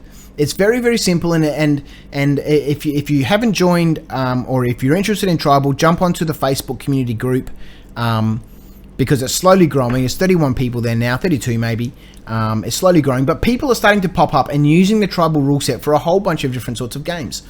Someone was playing a game of goblins and gnomes, I think, with it the other day. The mechanics for tribal are really, really fun. They're really dynamic and they're quick and they're easy to learn. And I think because the game is narrative and story driven, it really lends itself well to those people who love to role play their games. And I'm not talking about sort of fireball. I'm talking about those people who love to have a story, a narrative reason for why the game is being played, and bring in a whole bunch of not rules, things that aren't prescribed in the rule book, but allow you to be able to bring those things into play under the guise of a scenario. That's where tribal really excels. So I'm loving it. I'm really looking forward to getting a few games in. So there we go. What else have we got? I'll quickly check my Facebook before we wrap up for the evening. I'm sorry once again for the random ramble. I did have a whole bunch of other stuff planned. I really would like to make this. Breathe. This show, my live stream on a Monday, will slowly evolve into a little show that I'd love to do, because last week was proven to me that I can't fucking assemble miniatures and talk at the same time. I have very little capacity for doing that. So I'm going to sit here and I'm going to talk. Rather than me just sitting here and rambling, I'd rather present a whole bunch of cool stuff that I come across during the week, topics and stuff that you guys suggest to me through that Survey Monkey sort of thing that I can research and find out about. And what I'll probably end up doing with that is taking those things or topics that get published in that Survey Monkey and pushing them out for about 2 weeks or 3 weeks, so I can research them, so I can prepare a whole bunch of material, so I can put up a whole bunch of slides and stuff, and make use of this broadcasting software to bring up a whole bunch of sort of different sorts of stuff, and bring in movies and all that sort of stuff. So here's a movie. I don't think you'll get any sound on this, but there's a movie. I'd love to talk about different videos that people are doing. And I can do all of that sort of stuff with the broadcasting software, with my sound desk and mixing desk and my other laptop. We can play music and all that sort of stuff. I really would love to make it a bit more unnecessarily complex than it probably needs to be, because that's the way I roll. Right? So there we go. That's it. Oh yeah. Fucking calm down, dude. Quickly check this Facebook.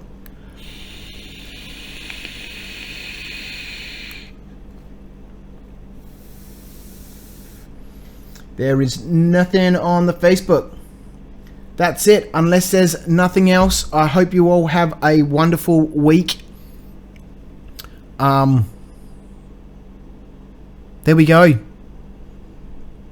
I'm finished. Bummer. I only work on Mondays, and your Monday night is my Monday morning. So I've missed the live show. Wow, I want to talk about this for a quick second, right? If you've already clicked off, thanks for tuning in. The time difference, right? I've got a small audience here in Australia.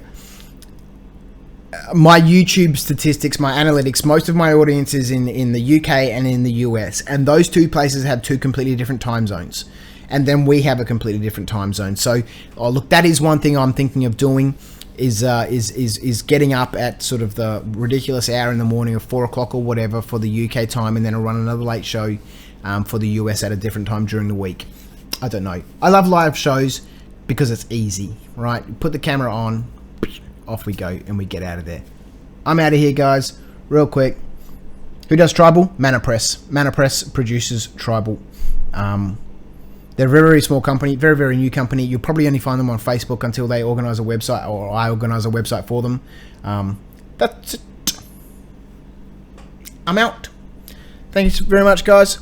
I'm going to pop on this track here because I like it. And I'm getting out of here. See ya.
And they thought I was going.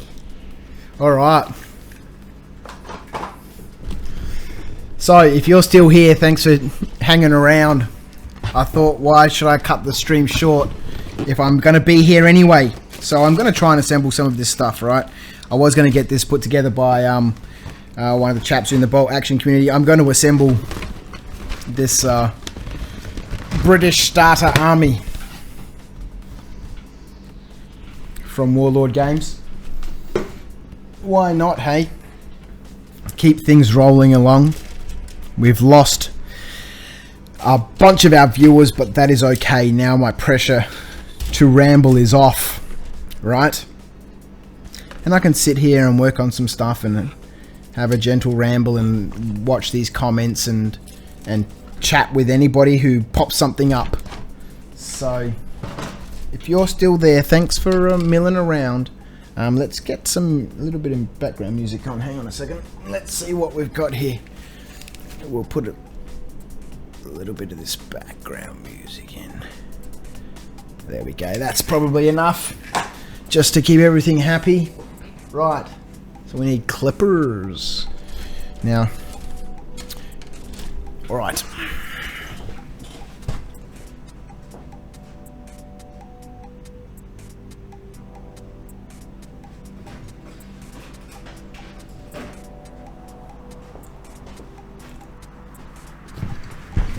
If you've just tuned in, you've missed the live show that has already happened, and now I'm fooled everybody with my faded out music and into thinking I was leaving, but I have not. I'm going to mill around and I'm going to assemble these figures. If somewhere amongst this mess I can find some clippers. Greetings from Finland. Hello, Finland. How are you? This is one thing I love about sort of YouTube is this worldwide community that exists. I will be back in just 1 second. I'm going to have a quick scout around to see if I can try and find my clippers.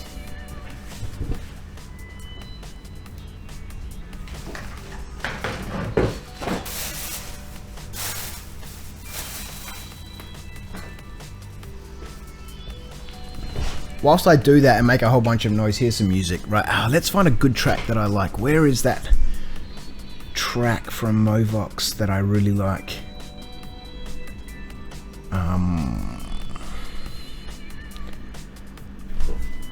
I really want to...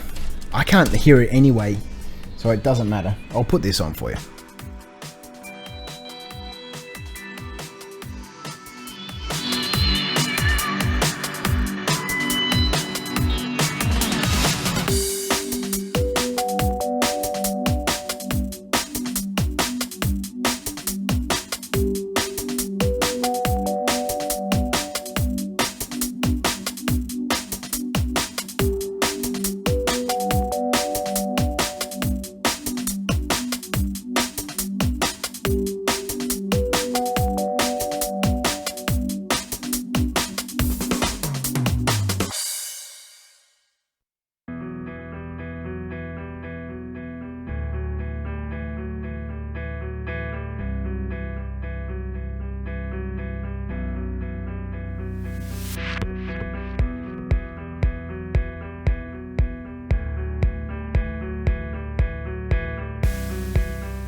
So this hunt is not going well. I found some scissors, a knife and some glue. How hard do you think it would be to find some clippers? So if you're interested in the live show, like I said, it's gone and been done. Should I really use some scissors on these guys?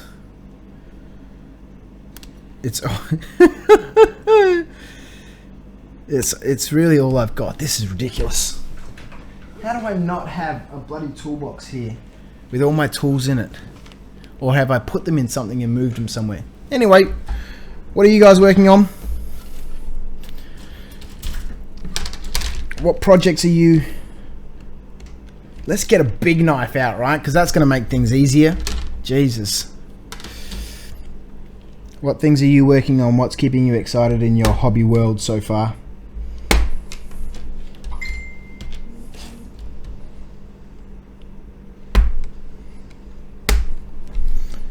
for me, I don't know, it's too many things, right? Too many things, so many games. I spoke about this last week.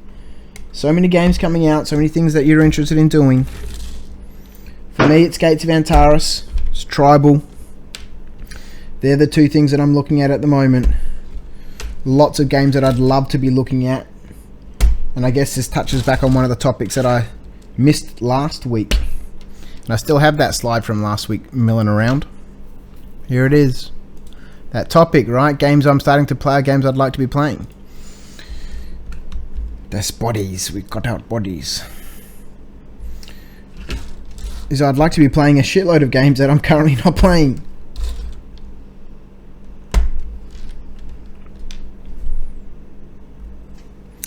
But it's a matter of getting miniatures and stuff painted for them. Like I said I was going to. I don't like to play with unpainted miniatures. And if you don't play with unpainted miniatures, and you only have unpainted miniatures, then you don't play, right? This is the way of the world for me.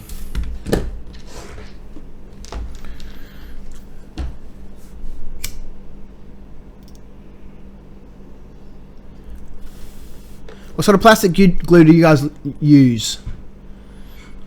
I use Contactor Professional from Revel. I love it. It's probably one of the best plastic glues I've used, and it lasts forever. Painting up a saber-tooth mount for one of my players' halflings, and a bunch of critters for Frostgrave. That's another game that I'd like to play. Frostgrave, and it's. Hang on, wait a minute. How do the legs glue onto that body? Or do the legs glue together? And then the body goes on it. The legs glue together! It's one of those games that if you've got a miniature collection already, right? Then you kind of don't need to spend lots of money on a faction. Excuse me. To play it. Because you'll have heaps of stuff already. But we've just never got around to doing it. I mean, Scott and I talk about doing a lot of stuff in the studio, and it just it's easy to get super sidetracked by 50 million different sorts of things. So I'm super pumped to get that warehouse cleaned up and sorted out and emptied of all that office crap that came from our head office in the city, so that we can start to have game nights again, start to play games, start to build some terrain.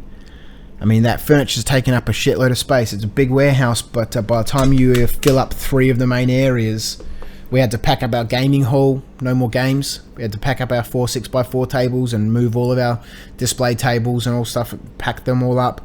We had to get rid of our painting and hobby area, where we've got a great big, it's a 4 or 6 foot by 12 foot table, which we do all our painting and prep work and hobby and modeling and all that sort of stuff on it. We had to pack that up. The front room of the warehouse, where we cut all of our MDF down to size, I've got to fucking clear that out, because if I don't clear that out, we can't cut MDF down to size, and we can't keep on cutting kits. If we can't keep on cutting kits, I can't keep selling kits. So that's got to be cleared out. Once we get all of this stuff sorted out, it'll be so nice to play some games. Right, that's that frame. Let's leave that sitting up.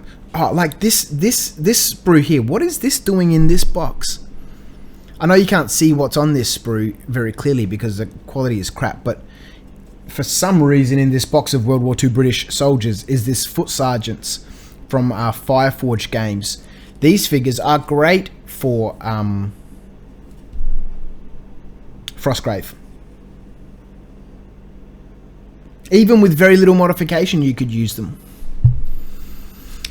Greetings from Estonia as well. Oh, what the hell? Athalilith. I can never pronounce your name, man. What's happening? Tristan, right? How are you, my old friend? Or my old acquaintance? Or somebody that I know from YouTube.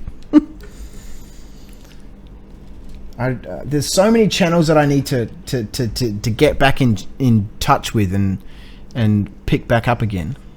So once again, if you've just tuned in, you've missed my live show. I rambled on for sort of an hour and 47 minutes. Oh no, that's how long I'm rambling on now for. We did about 1 hour, 90-minute live show, hour and a half, and the last 15 minutes or so. I was going to cut the feed and sit here and assemble these models. So I faded in some music, just like this. Faded in some music to sort of pass the time while everybody buggered off, just like this.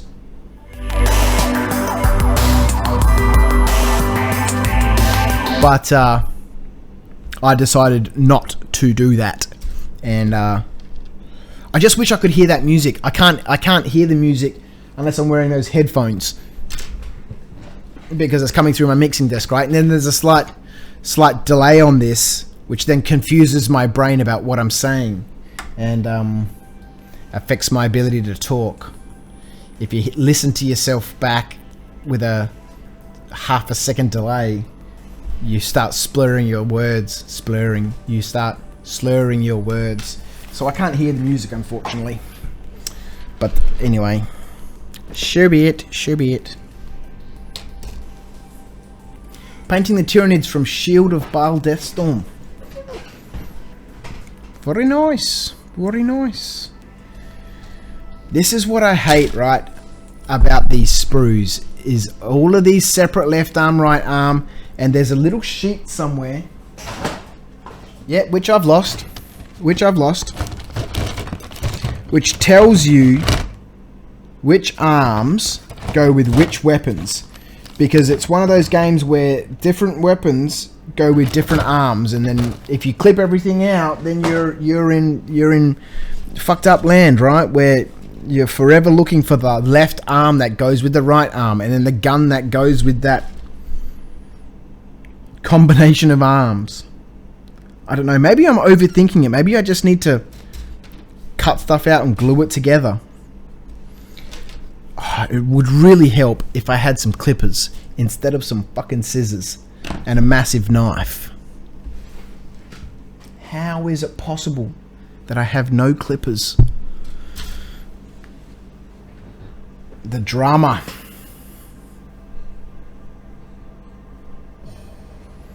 Do others have audio, or is it just me that hears silence? I certainly hope not.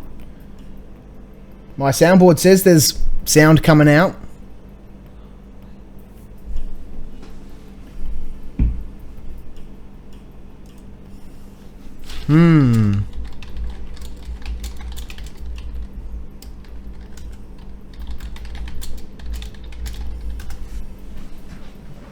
Have I done something to the audio? I can hear me. Can anybody hear me? If you can hear me, put yes in the chat. Audio is fine. There we go. All right, sweet. Thank you.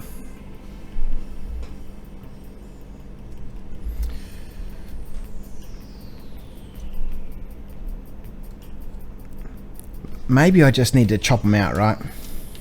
If anyone's assembled any of these little plastic bolt action figures, please tell me what's the easiest way to put these guys together. Because I get to this point...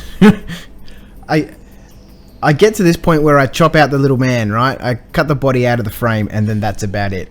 Because looking at this mess of arms and these 463 million different weapons on here, and there's even individual grenades on this frame, right? Why do I want individual grenades? I shouldn't buy plastic figures. I really shouldn't. I understand why some people want separate grenades, and a separate pistol, and a holstered pistol, and an unholstered pistol, and a pistol with a hand attached to it, and a fucking set of binoculars. But I don't. Give me a single piece cast any day of the week. Thank you very much. It was nice of you to join me. Your plastic frustration. Because like right now, it just doesn't... drives me nuts, yeah? Maybe it's just the layout of the sprues not very well designed. Oh, fuck it. I'm just going to chop them out and glue them on, right? And whether we end up with something that works is kind of beside the point. We just need miniatures to play this game, right? And whether his is perfectly posed or not is to some extent, for me at least, irrelevant. How do you guys like your figures? Do you like a single piece figure? Do you like to convert stuff and mess around? Whoa! Where'd that arm go? Do you like to convert stuff and mess around? Do you like to chop things up? Or do you just want to put it on a base, glue it together, glue it to the base and start painting it? Because I just want to start painting it, right?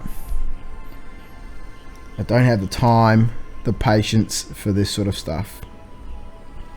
A, I don't have enough time because I'm incredibly busy. But B, I've got so many miniatures that I just want to get assembled and painted, that having to do this is annoying. I guess I'm overthinking the posing, right? I don't know, because it's one of those things where you need to have the gun and you need to have the weapon at the same time. Otherwise, you end up with a hand that's holding a gun and the other one's like way too low or too high, or... I don't know. Let's just glue the ends together. Let's just glue them together.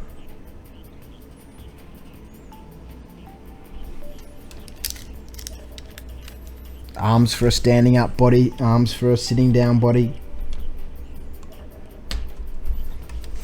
Too many options for me. So if you've tuned in, live show is over. You're sitting here with me rambling. It's not fantastically exciting viewing. The live show will be up live tomorrow if you want to tune in and check out what we spoke about.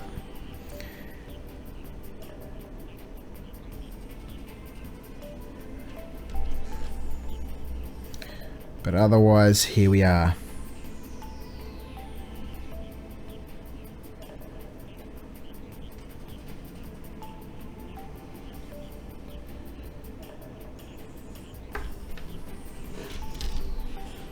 If someone lives close to me, can you bring me a pair of clippers, please?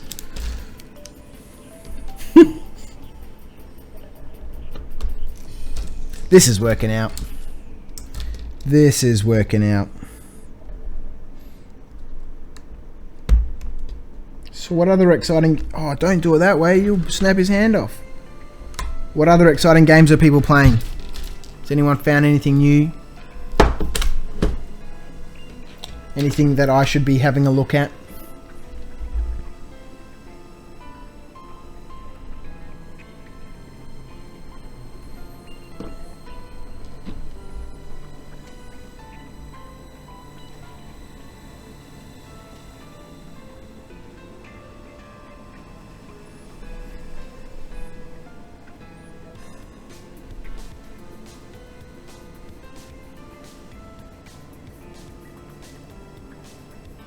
No, you don't, No, you don't!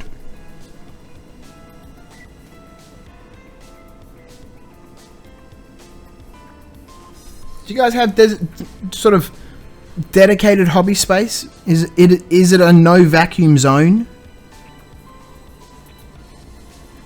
Because I'm constantly forever dropping things on the floor here.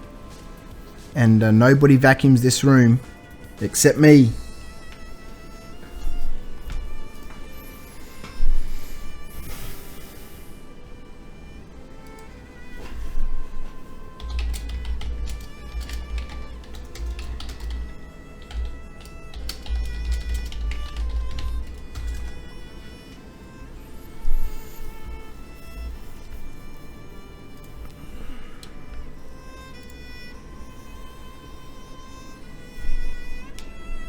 What have we got playing right now? So the music is from the Tunguska Electronic Music Society, which I've grabbed from Jamendo.com, which have a whole bunch of different sorts of music that you can license for your videos and movies and TV shows and all that sort of stuff. And these guys from Tunguska Music Society have all of their stuff up there under Creative Commons attribution, completely free. So even for commercial purposes, it is free to use, which is fantastic. I've used their music quite a lot in the past. Oh god damn, which arm did that come from?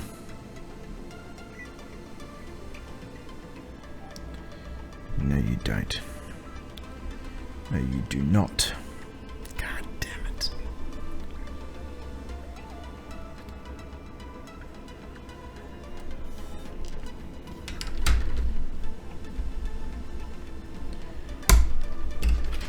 This is the problem with matching arms that aren't clearly labelled.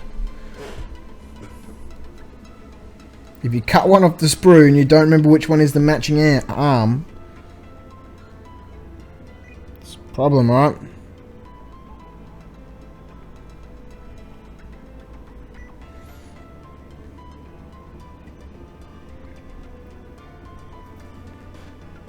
Oh well, so be it.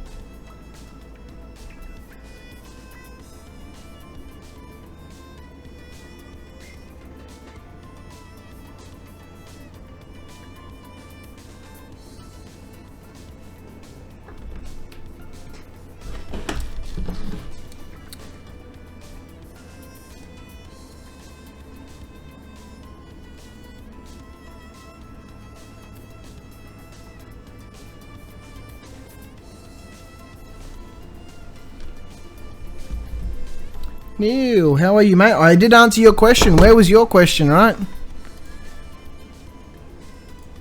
During the live show earlier on, which you have missed. I don't know where your question was. You asked a question. But you have missed the live show. You have missed the entirety of the live show, which happened... it finished 1.5 hours ago, and now I am just sitting here assembling these miniatures because, as I mentioned before, I find it incredibly difficult to communicate and assemble miniatures at the same time unless there is extended appearances of silence or me yabbering on about some sort of shit. And right now I'm yabbering on about my fucking need for some clippers. God damn clippers. So Neil, if you want the answer to your question, you'll have to tune in tomorrow when the live show goes live, because I can't find your question and I don't remember what you asked. If you want to ask it in the comments, I'll give you a quick synopsis of what I rambled about.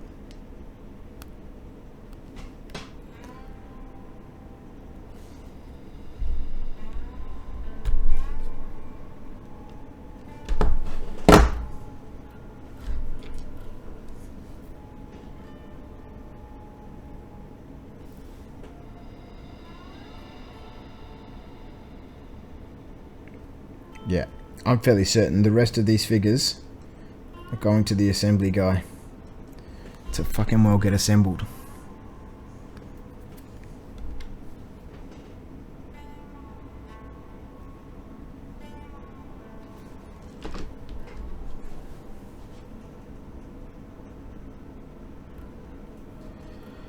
How do people do this?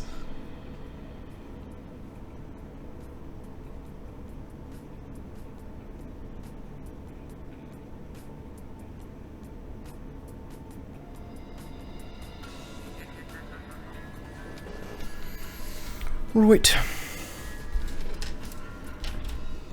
Clear bases. What do you guys think of clear bases?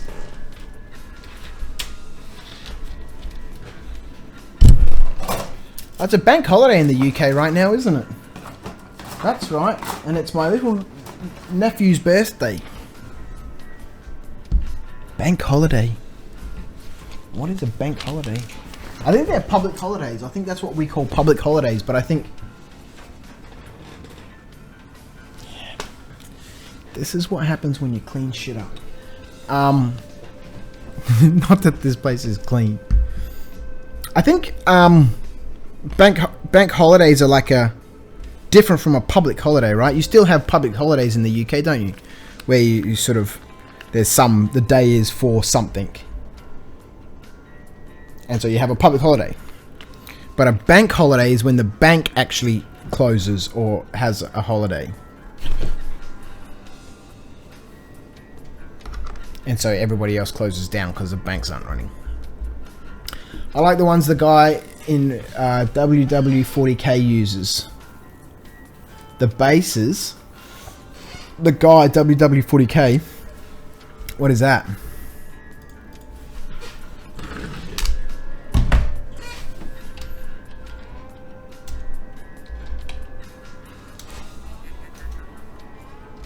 Let's have a look.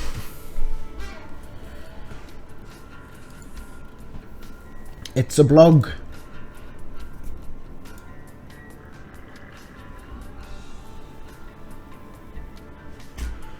Alright, bear with me for just 1 second. I am going to mute this microphone and play some music just for a little bit while I readjust it because this microphone has dropped and is in my way.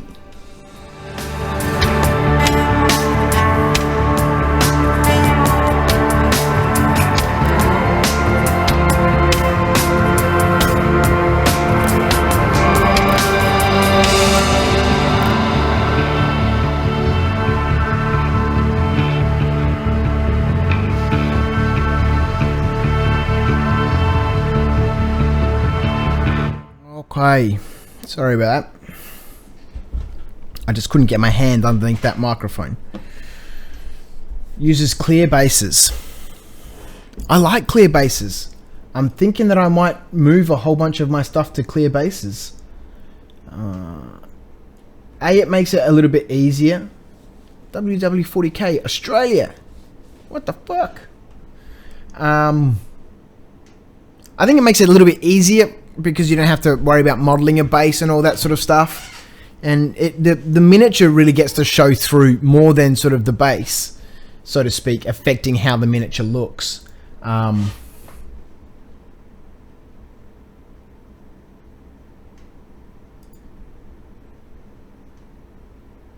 Plus it blends into any table or anything like that.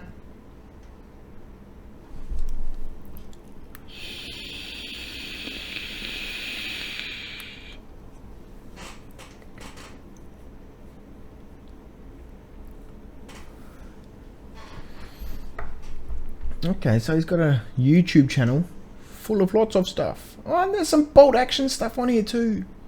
And he's from Australia. Well, there we go. I'll have to check it out.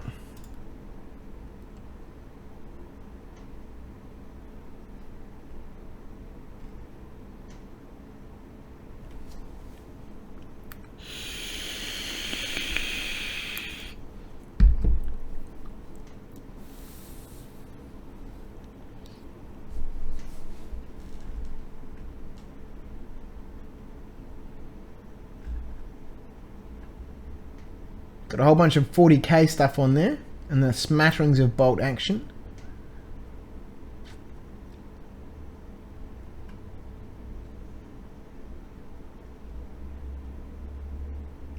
I'll have a look at that.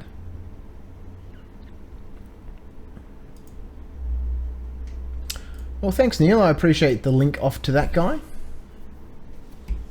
That's quite nice. How do we still have 10 people watching this stream? People have been dropping in and out, in and out, in and out, but we have a steady 10 viewers, which is bizarre. If I drop that music all the way out, I have. Let's put that music back on. Oh, make sure that's not too loud, hey? Oh, a little bit of electronic music.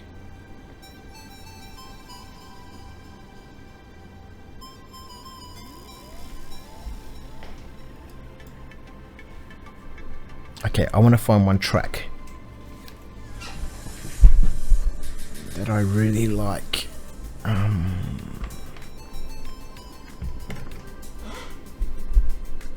Let's look it up on this computer. That way you can hear it.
if you've just tuned in, let me get rid of this. I can't hear myself with the echo.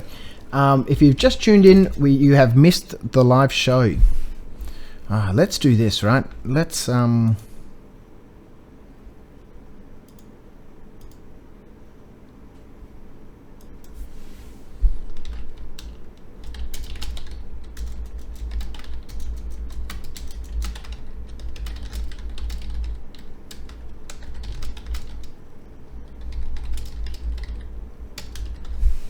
let's stick that up.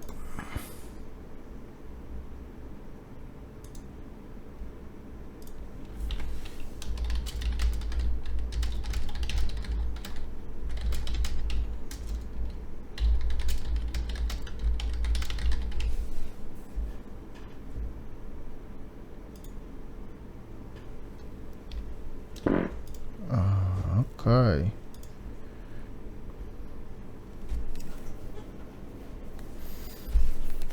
Right, so we'll get that up. This song that I'm looking for is by Movox from the Tunguska Electronic Music Society. Wow, it's so hard to listen to yourself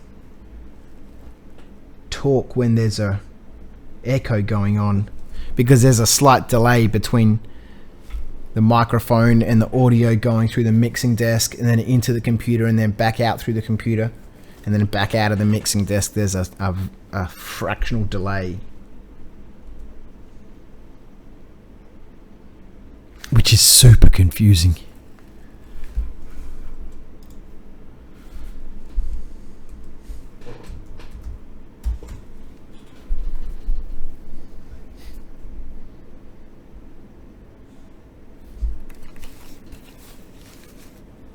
Yeah, this is the track I'm looking for.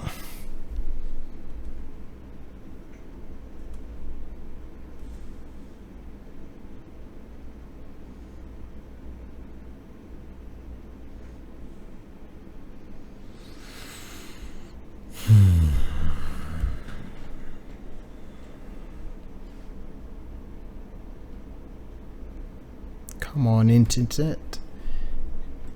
Work.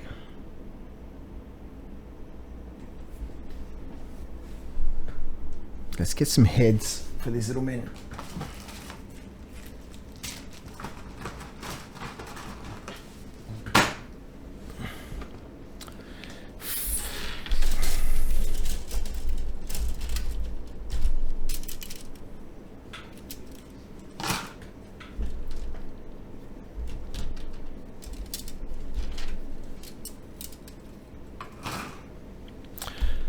Fucking load.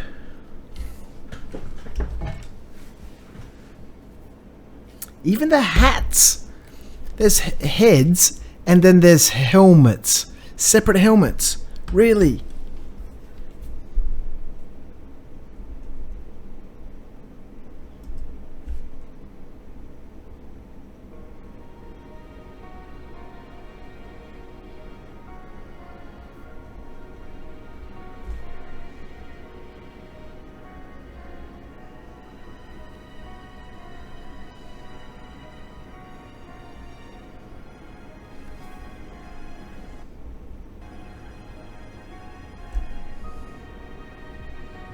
No, this is not the track I was looking for. This is not the track you are looking for.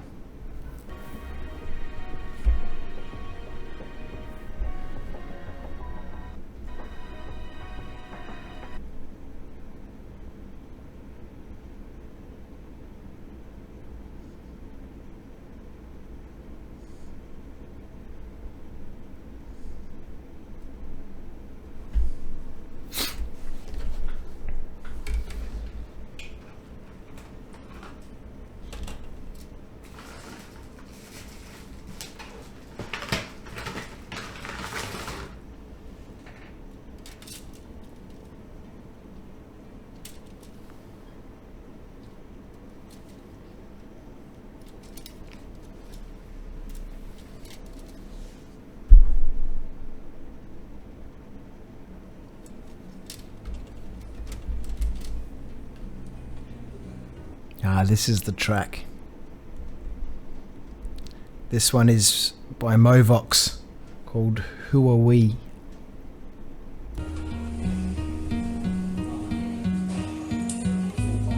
I love it, it's so relaxing.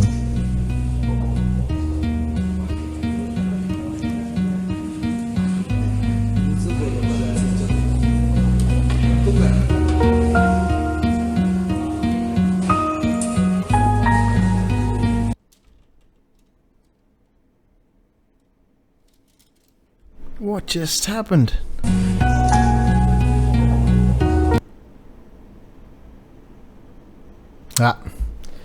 My internet is shitting itself. Oh, you know what's happened? My wife is upstairs watching Netflix. Alright. I'm out.